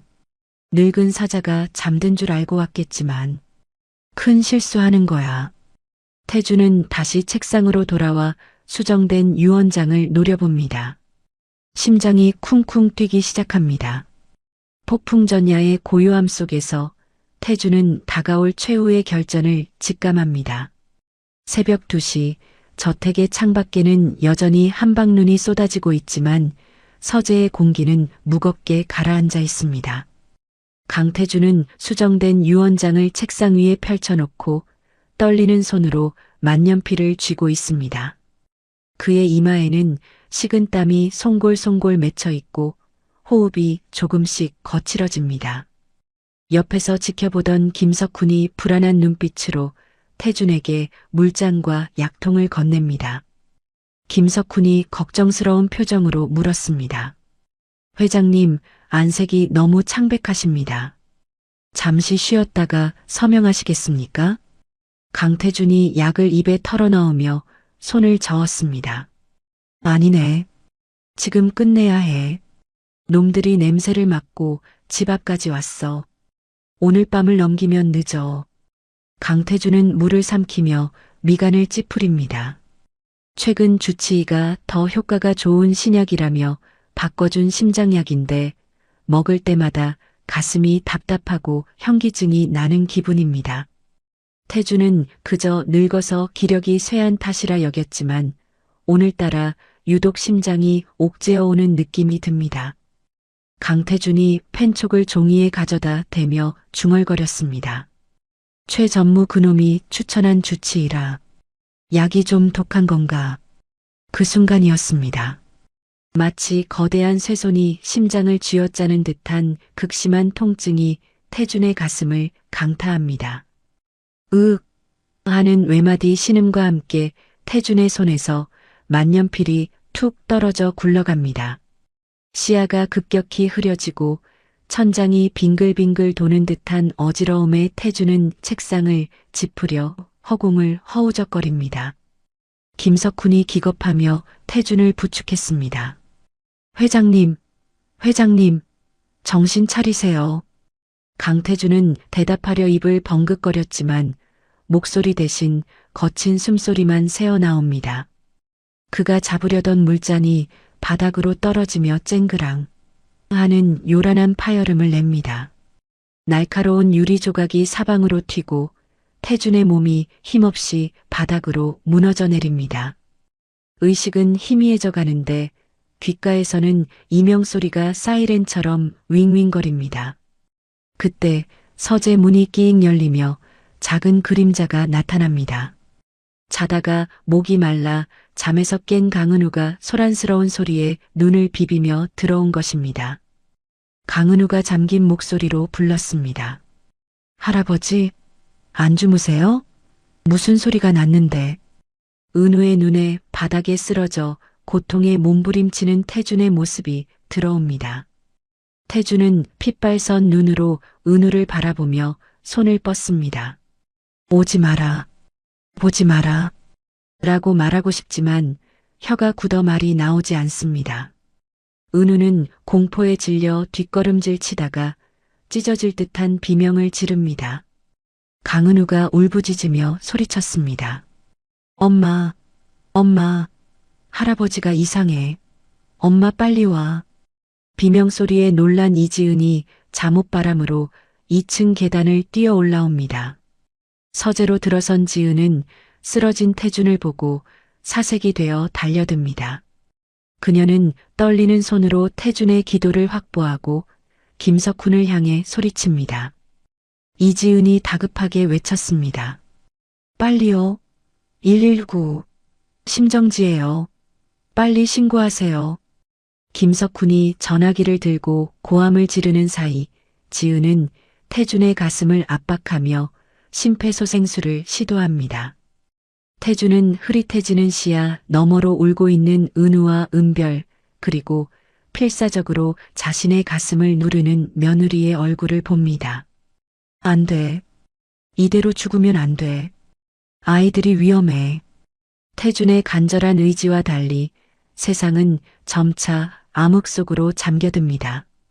마지막 순간 태준은 아이들을 향해 손을 뻗어보지만 끝내 잡지 못하고 툭 떨어뜨립니다.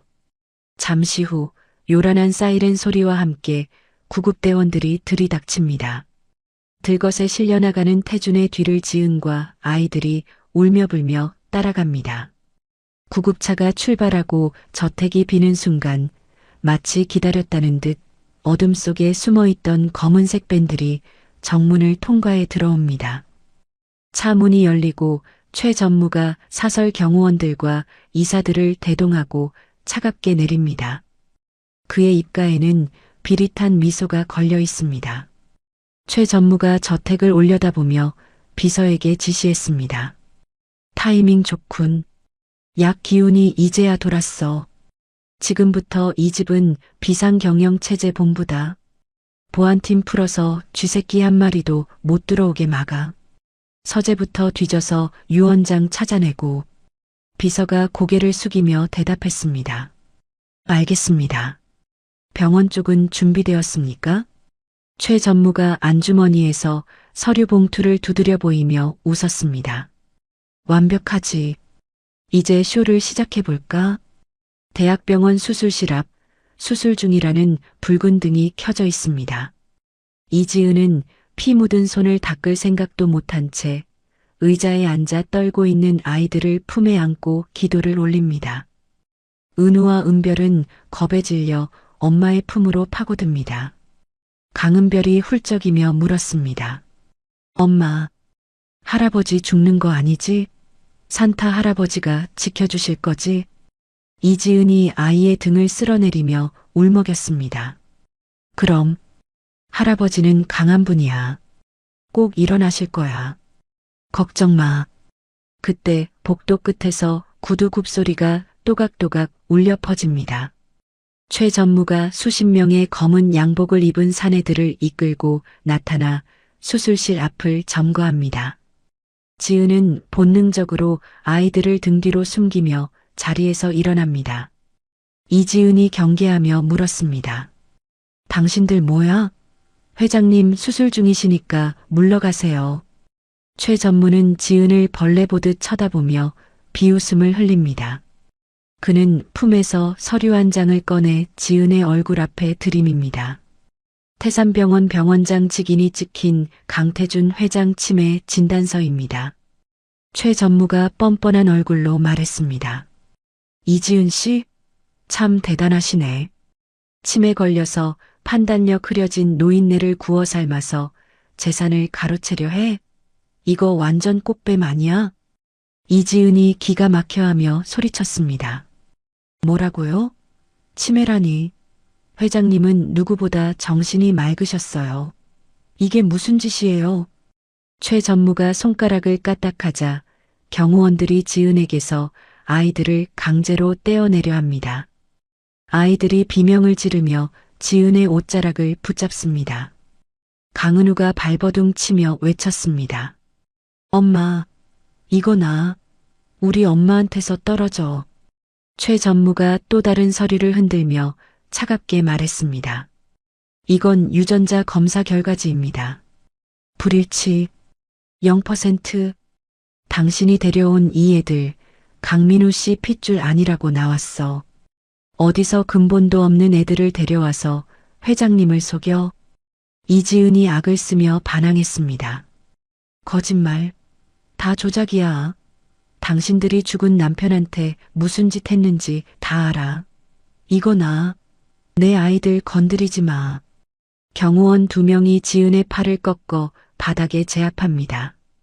지은은 바닥에 얼굴이 눌린 채로 끌려가는 아이들을 보며 처절하게 울부짖습니다. 다른 경호원들이 울며 발버둥 치는 은우와 은별을 짐짝처럼 들러맨 채 어디론가 데려갑니다. 강은별이 자지러지게 울며 소리쳤습니다. 엄마, 엄마, 무서워. 살려줘. 최 전무가 쭈그리고 앉아 바닥에 깔린 지은의 눈을 마주보며 속삭였습니다.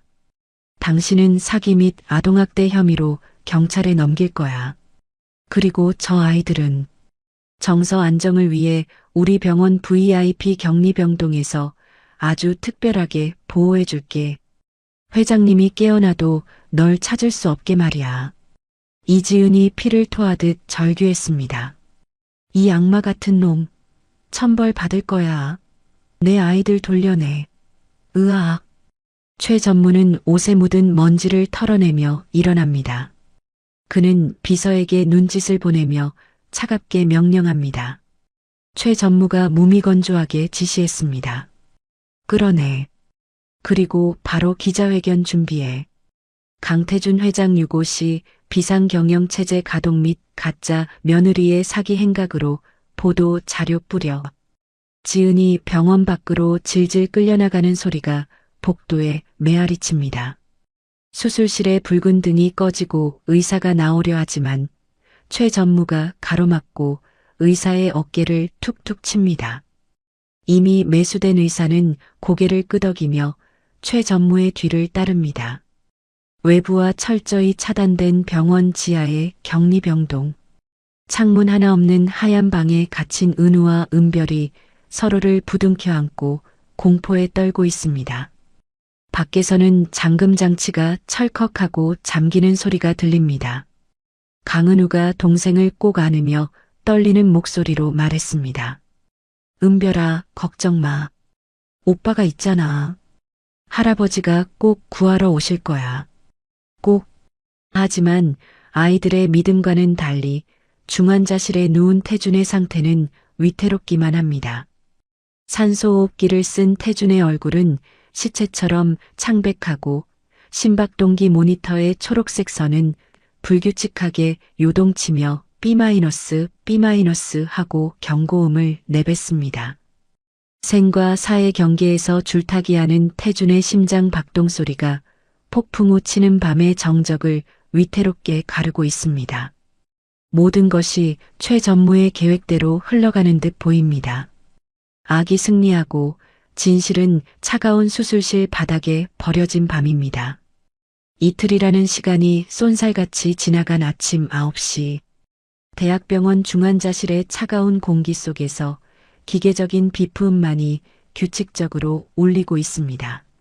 산소호흡기의 의지에 가쁜 숨을 몰아쉬던 강태준의 눈꺼풀이 파르르 떨리더니 마침내 무겁게 떠집니다. 흐릿한 시야가 점차 선명해지자 태준은 자신이 낯선 천장을 보고 있다는 사실을 깨닫습니다. 온몸이 납덩이처럼 무겁고 가슴에는 둔탁한 통증이 남아있지만 정신만은 놀라울 정도로 또렷하게 돌아옵니다. 강태준이 마른 입술을 떼며 신음했습니다. 내가 아직 살아있는 건가? 태준은 고개를 힘겹게 돌려 침대 옆 협탁을 바라봅니다. 누군가 켜놓고 간 벽걸이 TV에서 뉴스 속보가 흘러나오고 있습니다. 화면 가득 최 전무의 얼굴이 클로즈업 되어 있고 하단에는 태산그룹 강태준 회장, 치매 판정 충격, 비상경영체제 돌입이라는 자극적인 자막이 붉은색으로 번쩍거립니다. 뉴스 앵커가 침통한 표정으로 보도했습니다. 태산그룹 최 전무는 오늘 긴급 기자회견을 열고 강태준 회장이 심각한 알츠하이머 치매를 앓고 있었다고 밝혔습니다. 또한 최근 회장에게 접근한 자칭 며느리 이모 씨는 유전자 조작을 통해 재산을 노린 전문 사기단 일당으로 밝혀져 충격을 주고 있습니다. TV 속 최 전무는 수많은 카메라 앞에서 거짓 눈물을 훔치며 연기를 하고 있습니다. 최 전무가 손수건으로 눈가를 찍어내며 말했습니다. 회장님께서 노안으로 판단력이 흐려지신 틈을 타 꽃뱀이 접근했습니다.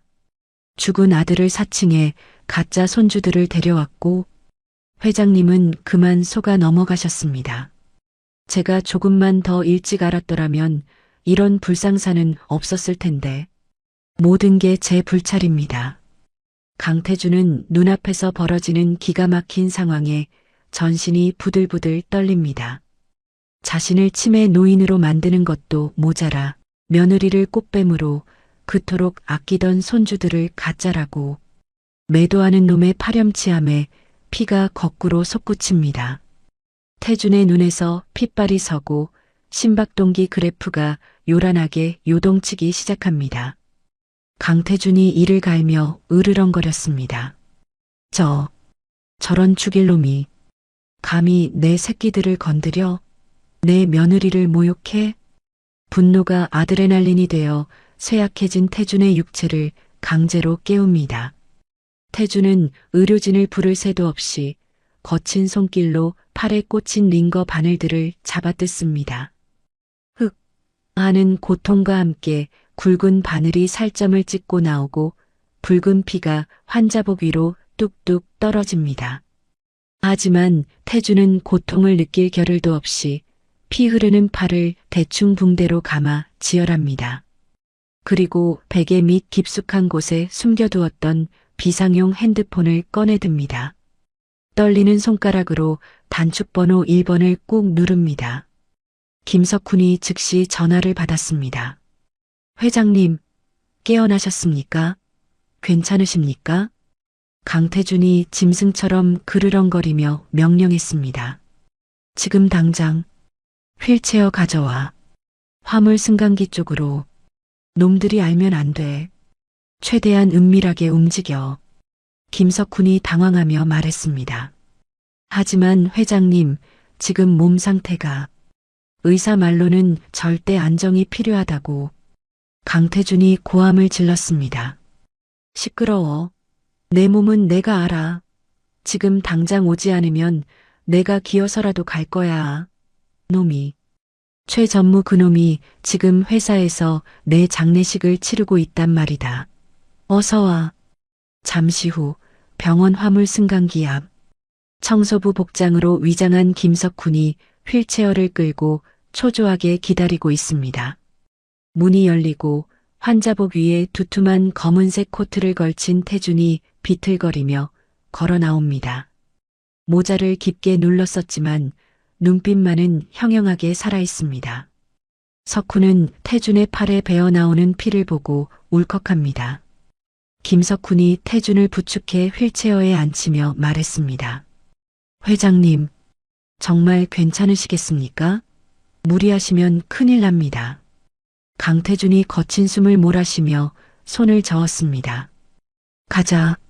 사냥터로. 늙은 사자가 아직 이빨이 남아있다는 걸 보여줘야지. 같은 시각 태산그룹 본사 대강당. 수백 명의 주주들과 기자들이 빽빽하게 들어찬 가운데 단상 위에 선 최전무의 연설이 절정을 향해 치닫고 있습니다. 그는 비장한 표정으로 마이크를 잡고 좌중을 압도합니다. 최전무가 주먹을 불끈 쥐며 호소했습니다. 주주 여러분, 지금 태산은 절체절명의 위기입니다. 회장님의 건강 악화와 사기꾼들의 농간으로 경영 공백이 생겼습니다. 저 최만식 태산의 뼈를 묻은 충정으로 이 난국을 타개하고 회장님의 명예를 지키겠습니다. 저를 믿고 임시 회장직을 맡겨주십시오. 객석 곳곳에 심어둔 최 전무의 측근들이 옳죠. 최 전무님이 맡아야 합니다. 라고 소리치며 분위기를 몰아갑니다. 기자들의 카메라 플래시가 쉴 새 없이 터지며 최 전무의 승리를 예고하는 듯합니다. 최 전무는 회심의 미소를 지으며 승리감에 도취됩니다. 이제 의사복만 두드리면 태산그룹은 온전히 자신의 것이 됩니다. 바로 그때였습니다. 쾅 하는 굉음과 함께 대강당의 육중한 이중문이 활짝 젖혀집니다. 모든 사람의 시선이 일제히 입구로 쏠립니다. 소란스럽던 장내가 찬물을 끼얹은 듯 순식간에 고요해집니다. 그 정적을 깨고 김석훈이 미는 휠체어 한 대가 천천히 그리고 위험 있게 강당 중앙 통로로 들어옵니다. 휠체어에 앉은 노인이 천천히 모자를 벗어 무릎 위에 올려놓습니다. 백발이 성성하지만 날카로운 눈빛, 죽은 줄 알았던 태산의 주인 강태준입니다. 객석에서 비명에 가까운 탄성이 터져 나옵니다. 회장님? 강태준 회장이야. 살아있었어. 단상 위에 서 있던 최 전무의 얼굴이 사색이 되어 굳어집니다. 그는 마치 귀신이라도 본 듯 뒷걸음질 치며 마이크를 떨어뜨립니다. 치잉 마이너스 하는 소음이 스피커를 찢을 듯 울립니다. 최 전무가 덜덜 떨며 소리쳤습니다. 회장님? 어떻게? 분명히 의사가. 강태준은 휠체어에서 김석훈의 부축을 뿌리치고 젖먹던 힘을 다해 스스로 일어납니다. 비틀거리는 다리를 지팡이로 지탱하며 그는 꼿꼿하게 허리를 펴고 최 전무를 노려봅니다. 그 모습은 상처 입었지만 여전히 위험 있는 사자의 모습 그대로입니다. 강태준이 쩌렁쩌렁한 목소리로 일갈했습니다. 누가 치매라는 거냐? 누가 내 눈과 귀가 멀었다고 했어. 최 전무는 당황하여 횡설수설합니다. 최 전무가 억지 웃음을 지으며 수습하려 했습니다. 아, 회장님, 정신이 드셨습니까? 다행입니다. 하지만 지금은 안정이 필요하십니다. 여긴 제게 맡기시고 병원으로. 최 전무가 눈짓을 보내자 대기하고 있던 건장한 보안 요원들이 태준을 향해 달려듭니다. 회장님을 모셔라. 지금 제정신이 아니시다. 하지만 태준은 눈 하나 깜짝하지 않고 품에서 작은 리모컨을 꺼내듭니다. 이미 방송실을 장악한 김석훈의 동료들이 태준의 신호를 기다리고 있습니다. 강태준이 리모컨 버튼을 누르며 외쳤습니다. 모두 저 스크린을 봐라. 저놈의 추악한 가면을 벗겨주마. 단상 뒤 거대한 대형 스크린의 화면이 팟하고 바뀝니다. 최 전무가 자랑스럽게 띄워놓았던 경영 실적 그래프가 사라지고 어두운 화면과 함께 익숙한 목소리가 강당 전체에 울려 퍼집니다. 5년 전 민우의 앞길을 막으라고 지시하던 최 전무의 육성 녹음 파일입니다. 강민우 그 새끼 굶어 죽든 얼어 죽든 신경 끄고 밟아버려. 회장님 귀에만 안 들어가게 해. 충격적인 내용의 주주들이 술렁거리기 시작합니다. 최 전무의 얼굴이 흙빛으로 변합니다. 이어지는 화면에는 최 전무가 빼돌린 비자금 장부 내역과 이지은을 꽃뱀으로 몰기 위해 조작한 가짜 유전자 검사 결과지와 진짜 결과지가 나란히 비교되어 뜹니다. 유전자 일치 확률 99.9% 마이너스 친자관계 성립이라는 문구가 선명하게 박힙니다. 기자들이 미친 듯이 셔터를 눌러대며 질문을 쏟아냅니다. 전무님, 이게 사실입니까?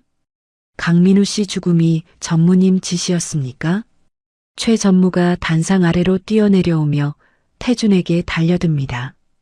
그는 완전히 이성을 잃고 발악합니다. 최 전무가 고함을 질렀습니다. 꺼. 당장 저거 안 꺼. 이건 조작이야. 저 늙은이가 치매에 걸려서 날 음해하는 거라고. 내가 태산을 위해 얼마나 개처럼 일했는데. 태준은 달려드는 최 전무를 피하지 않고 정면으로 응시합니다. 최 전무가 태준의 멱살을 잡으려는 순간 대기하고 있던 형사들이 들이닥쳐 최 전무의 팔을 꺾어 제압합니다. 최만식 씨, 당신을 살인 교사, 횡령, 배임, 그리고 아동 납치 혐의로 긴급 체포합니다. 철컹하는 소리와 함께 최 전무의 손목에 은팔찌가 채워집니다. 최 전무는 바닥에 깔린 채로도 태준을 향해 악다구니를 씁니다. 최 전무가 침을 뱉으며 소리쳤습니다. 강태준, 네가 이럴 수 있어? 내가 널 위해 평생을 바쳤는데. 넌 끝났어. 내 아들도 내가 죽였고 내 손주들도 영영 못 찾을 거다. 강태준이 지팡이를 들어 바닥을 쿵 내리찍자 끌려가던 최 전무가 움찔하며 입을 다뭅니다. 태준은 숨을 고르며 마이크를 잡습니다. 그의 시선은 최 전무가 아닌 카메라 렌즈를 향합니다. 이 방송을 보고 있을 납치범들과 국민들을 향해 마지막 경고를 날립니다. 강태준이 사자후를 토해냈습니다. 똑똑히 들어라. 내 며느리 이지은과 손주 강은우, 강은별은 태산그룹의 유일하고 정당한 후계자다. 지금 최 전무의 사주를 받고 아이들을 데리고 있는 놈들에게 경고한다. 태준의 목소리가 강당을 쩌렁쩌렁 울립니다. 그의 눈빛에는 맹수의 살기가 서려 있습니다. 강태준이 카메라를 노려보며 씹어뱉듯 말했습니다. 지금 당장 내 아이들을 털끝 하나 다치지 않게 돌려보내면 선처하겠다. 하지만 만약 아이들의 몸에 작은 생채기라도 하나 난다면 내 모든 돈과 권력을 써서 너희를 지구 끝까지 쫓아 반드시 파멸시키겠다. 이건 태산그룹 회장이 아닌 한 할아버지로서의 맹세다. 장내에는 숨소리 하나 들리지 않는 정적이 감돕니다. 모든 상황이 종료되고 최 전무가 질질 끌려나가자 긴장이 풀린 태준의 다리가 휘청거립니다. 김석훈이 재빨리 달려와 태준을 부축해 휠체어에 앉힙니다. 태준은 휠체어에 무너지듯 주저앉으며 거친 숨을 몰아쉽니다. 식은 땀이 비 오듯 쏟아지고 시야가 다시 흐려지지만 입가에는 희미한 미소가 번집니다. 김석훈이 손수건으로 태준의 땀을 닦아주며 물었습니다. 회장님, 해내셨습니다. 놈을 잡았습니다. 강태준이 김석훈의 손을 꽉 잡으며 힘겹게 고개를 끄덕였습니다. 그래, 이제야 민우에게 갈 면목이 생겼어. 태준은 고개를 들어 어딘가에 있을 TV 화면을 상상하며 눈을 맞춥니다. 어딘가에 갇혀있을 지은과 아이들이 이 방송을 보고 있기를, 할아버지가 이겼다는 것을 알기를 바라면서요. 강태준이 혼잣말처럼 중얼거렸습니다. 은우야, 은별아. 할아버지가 약속 지켰다. 금방 데리러 가마. 조금만 기다려라. 태준은 승리의 기쁨과 안도감 속에서 잠시 눈을 감고 가쁜 숨을 고릅니다.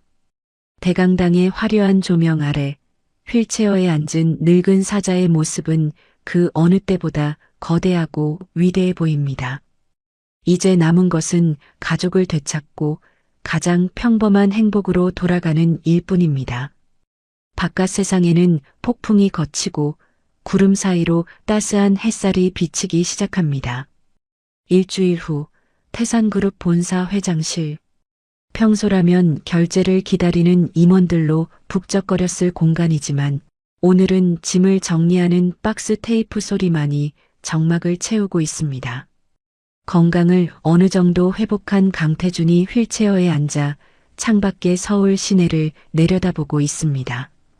그의 뒤에는 김석훈과 고문 변호사 그리고 전문 경영인들이 긴장된 표정으로 서 있습니다. 태준은 무거웠던 왕관을 내려놓는 사람치고는 믿을 수 없을 만큼 홀가분한 표정을 짓고 있습니다. 강태준이 휠체어를 돌리며 담담하게 말했습니다. 다들 표정이 왜 그런가? 초상집이라도 온 것 같군. 변호사가 난처한 표정으로 서류를 내밀며 만류했습니다. 회장님, 다시 한 번만 재고해 주십시오. 지분의 80%를 사회에 환원하신다니요. 경영권 승계 포기라니요. 주주들이 가만히 있지 않을 겁니다. 그룹의 근간이 흔들릴 수도 있습니다. 강태준은 껄껄 웃으며 서류를 받아들고는 망설임 없이 만년필을 꺼내 서명란에 굵직한 사인을 휘갈깁니다. 강태준 세 글자가 종이 위에 새겨지는 순간 지난 수십 년간 그를 올가매던 탐욕과 집착의 사슬이 끊어지는 듯합니다. 강태준이 서류를 변호사에게 건네며 단호하게 말했습니다. 내가 쌓아올린 태산은 돈으로 만든 성이었어. 그래서 내 아들이 죽는 줄도 모르고 그 안에서 거드름만 피웠지. 이제야 깨달았네. 돈으로 쌓은 성보다 가족과 함께 둘러앉아 먹는 저녁 밥상이 내게는 더 큰 성공이라는 걸 말이야.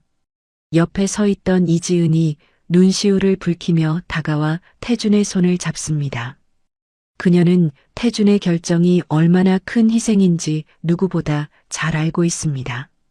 이지은이 걱정스러운 목소리로 말했습니다. 아버님, 그러지 않으셔도 돼요.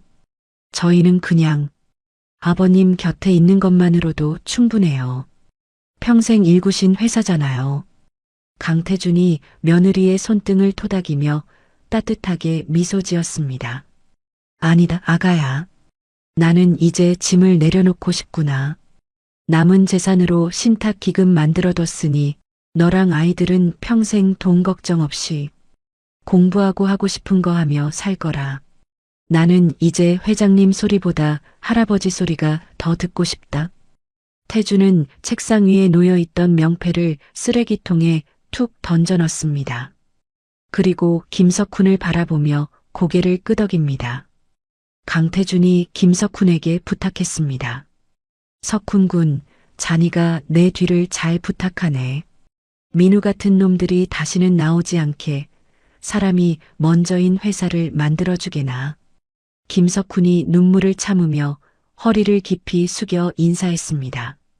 명심하겠습니다, 회장님. 민우가 자랑스러워할 회사를 만들겠습니다. 태준이 짐을 챙겨 회장실을 나서자 로비에는 수백 명의 직원들이 도열해 있습니다. 누가 시키지도 않았는데 자발적으로 나온 그들은 떠나는 태준을 향해 깊은 존경의 마음을 담아 고개를 숙입니다. 예전의 공포에 질린 침묵이 아닌 따뜻한 박수 소리가 로비를 가득 채웁니다. 태준은 그들 사이를 지나쳐 정문으로 걸어나갑니다. 그곳에는 화려한 검은색 리무진 대신 지은의 낡은 회색 승용차가 기다리고 있습니다.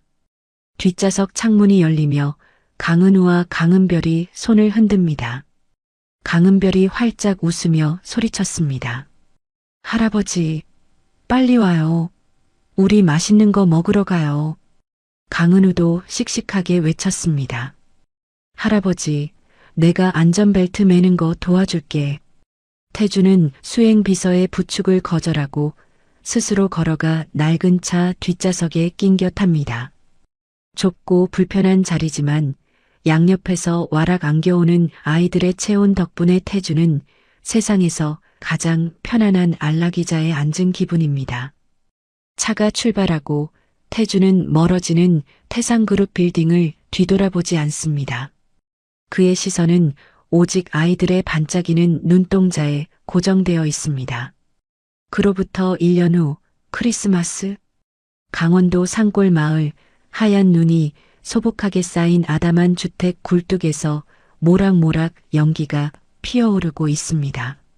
마당에는 삐뚤빼뚤하지만 정성스럽게 만든 눈사람 가족 4개가 나란히 서서 웃고 있습니다.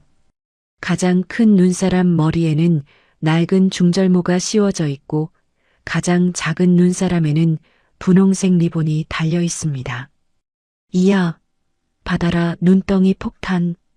등산복 차림의 강태준이 아이들처럼 소리치며 은우에게 눈 뭉치를 던집니다.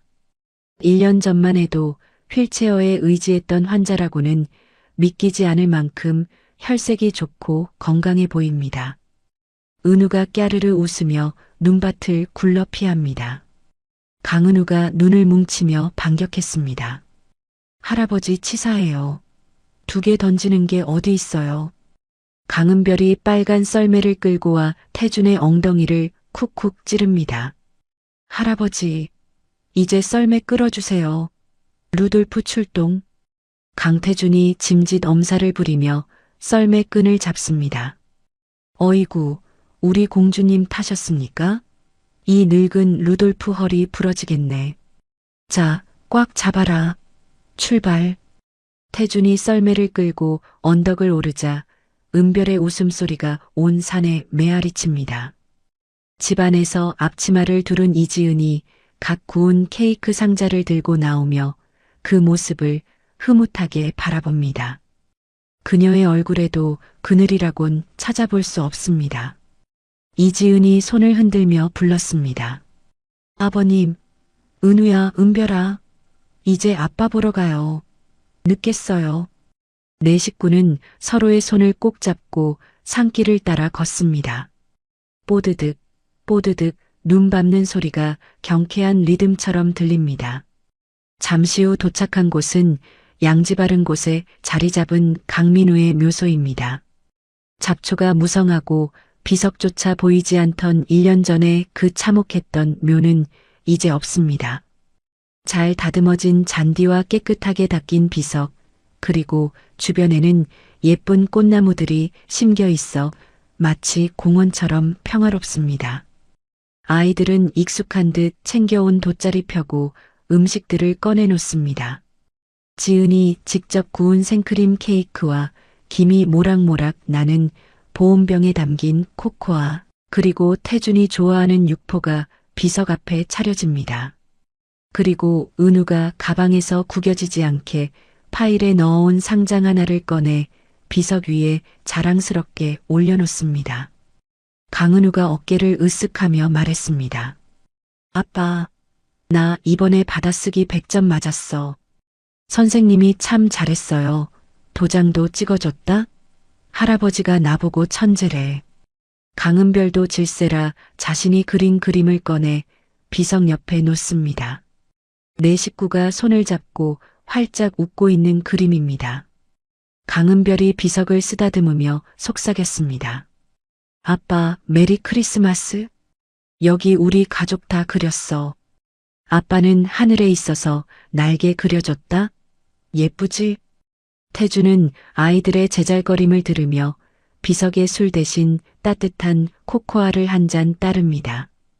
비석에 새겨진 사랑하는 아들 강민우라는 글자가 오늘따라 따뜻하게 느껴집니다. 태주는 비석의 차가운 돌을 어루만지며 마음속으로 깊은 대화를 나눕니다. 강태준이 붉어진 눈시울로 나지막이 고백했습니다. 민우야, 보고 있느냐? 내 아이들이 이렇게 씩씩하게 자랐다. 며느리도 이제 웃음을 되찾았고 나도 사람 구실하며 살고 있다. 구름 사이로 햇살이 내리쬐며 묘비를 환하게 비춥니다. 마치 민우가 대답이라도 하듯 따스한 바람이 불어와 태준의 볼을 스치고 지나갑니다. 태준은 고개를 들어 파란 하늘을 올려다봅니다. 강태준이 미소 지으며 말을 이었습니다. 이제야 약속을 지켰다. 우린 더 이상 춥지 않다. 너도 그곳에서는 춥지 않게 편히 쉬거라. 성묘를 마치고 내려오는 길. 태주는 은별을 목마 태우고 한 손으로는 은우의 손을 잡습니다. 지은은 빈 바구니를 들고 그 뒤를 따르며 행복한 미소를 짓습니다. 높은 목마 위에서 세상을 내려다보던 은별이 하늘을 가리키며 소리칩니다. 강은별이 환호하며 외쳤습니다. 할아버지, 저기 봐요. 구름 모양이 꼭 아빠가 웃는 얼굴 같아요. 아빠가 우리 보고 있나 봐요. 강태준이 고개를 끄덕이며 호탕하게 웃었습니다. 그래, 그렇구나. 아빠가 우리 은별이 무겁지 않냐고 물어보는 것 같은데? 강은별이 태준의 머리를 꼭 끌어안으며 대답했습니다. 아니야. 할아버지는 천하장사라서 하나도 안 무거워. 그치 오빠? 강은우가 앞장서서 뛰어가며 소리쳤습니다. 나 잡아봐라. 꼴찌가 설거지하기. 어허, 이 녀석? 할아버지가 늙었다고 봐주는 거 없다. 거기 서라. 태준이 은별을 태운 채 짐짓 달리는 신용을 하자 온 산에 웃음꽃이 피어납니다. 한방눈이 축복처럼 펑펑 쏟아지는 산길. 서로의 온기에 의지해 집으로 돌아가는 네 사람의 뒷모습이 한 폭의 그림처럼 멀어집니다. 거창한 부와 명예는 사라졌지만 그 빈자리를 꽉 채운 가족이라는 이름의 가장 보통의 기적. 그 따뜻한 기적 속에서 강태준이, 아니, 은우와 은별이 할아버지의 두 번째 인생이 비로소 완성되었습니다. 평생을 바쳐 쌓아 올린 거대한 부와 명예보다 고사리 같은 손주들의 손을 잡고 걷는 눈길이 더 행복하다는 강태준 회장의 마지막 모습 어떠셨나요? 우리는 종종 성공을 위해 앞만 보고 달리느라 정작 가장 소중한 것을 놓치곤 합니다. 하지만 강 회장이 뒤늦게 깨달았듯 차가운 돈으로 쌓은 성은 언젠가 무너지지만 따뜻한 사랑으로 지은 집은 그 어떤 폭풍 후에도 흔들리지 않는 법이죠. 올겨울 여러분의 곁에도 강 회장이 그토록 지키고 싶어 했던 소중한 사람들이 머물고 있나요? 거창한 선물이 아니더라도 좋습니다. 오늘 하루 사랑하는 가족에게 따뜻한 말 한마디 건네보시는 건 어떨까요? 세상에서 가장 아름다운 기적은 멀리 있는 게 아니라 바로 우리 가족이라는 이름으로 곁에 있으니까요. 오늘의 사연이 여러분의 가슴에도 작은 온기가 되었기를 바랍니다. 이야기를 끝까지 들어주신 분이 계시다면 잘 들었다고 댓글 하나만 남겨주세요. 감사합니다.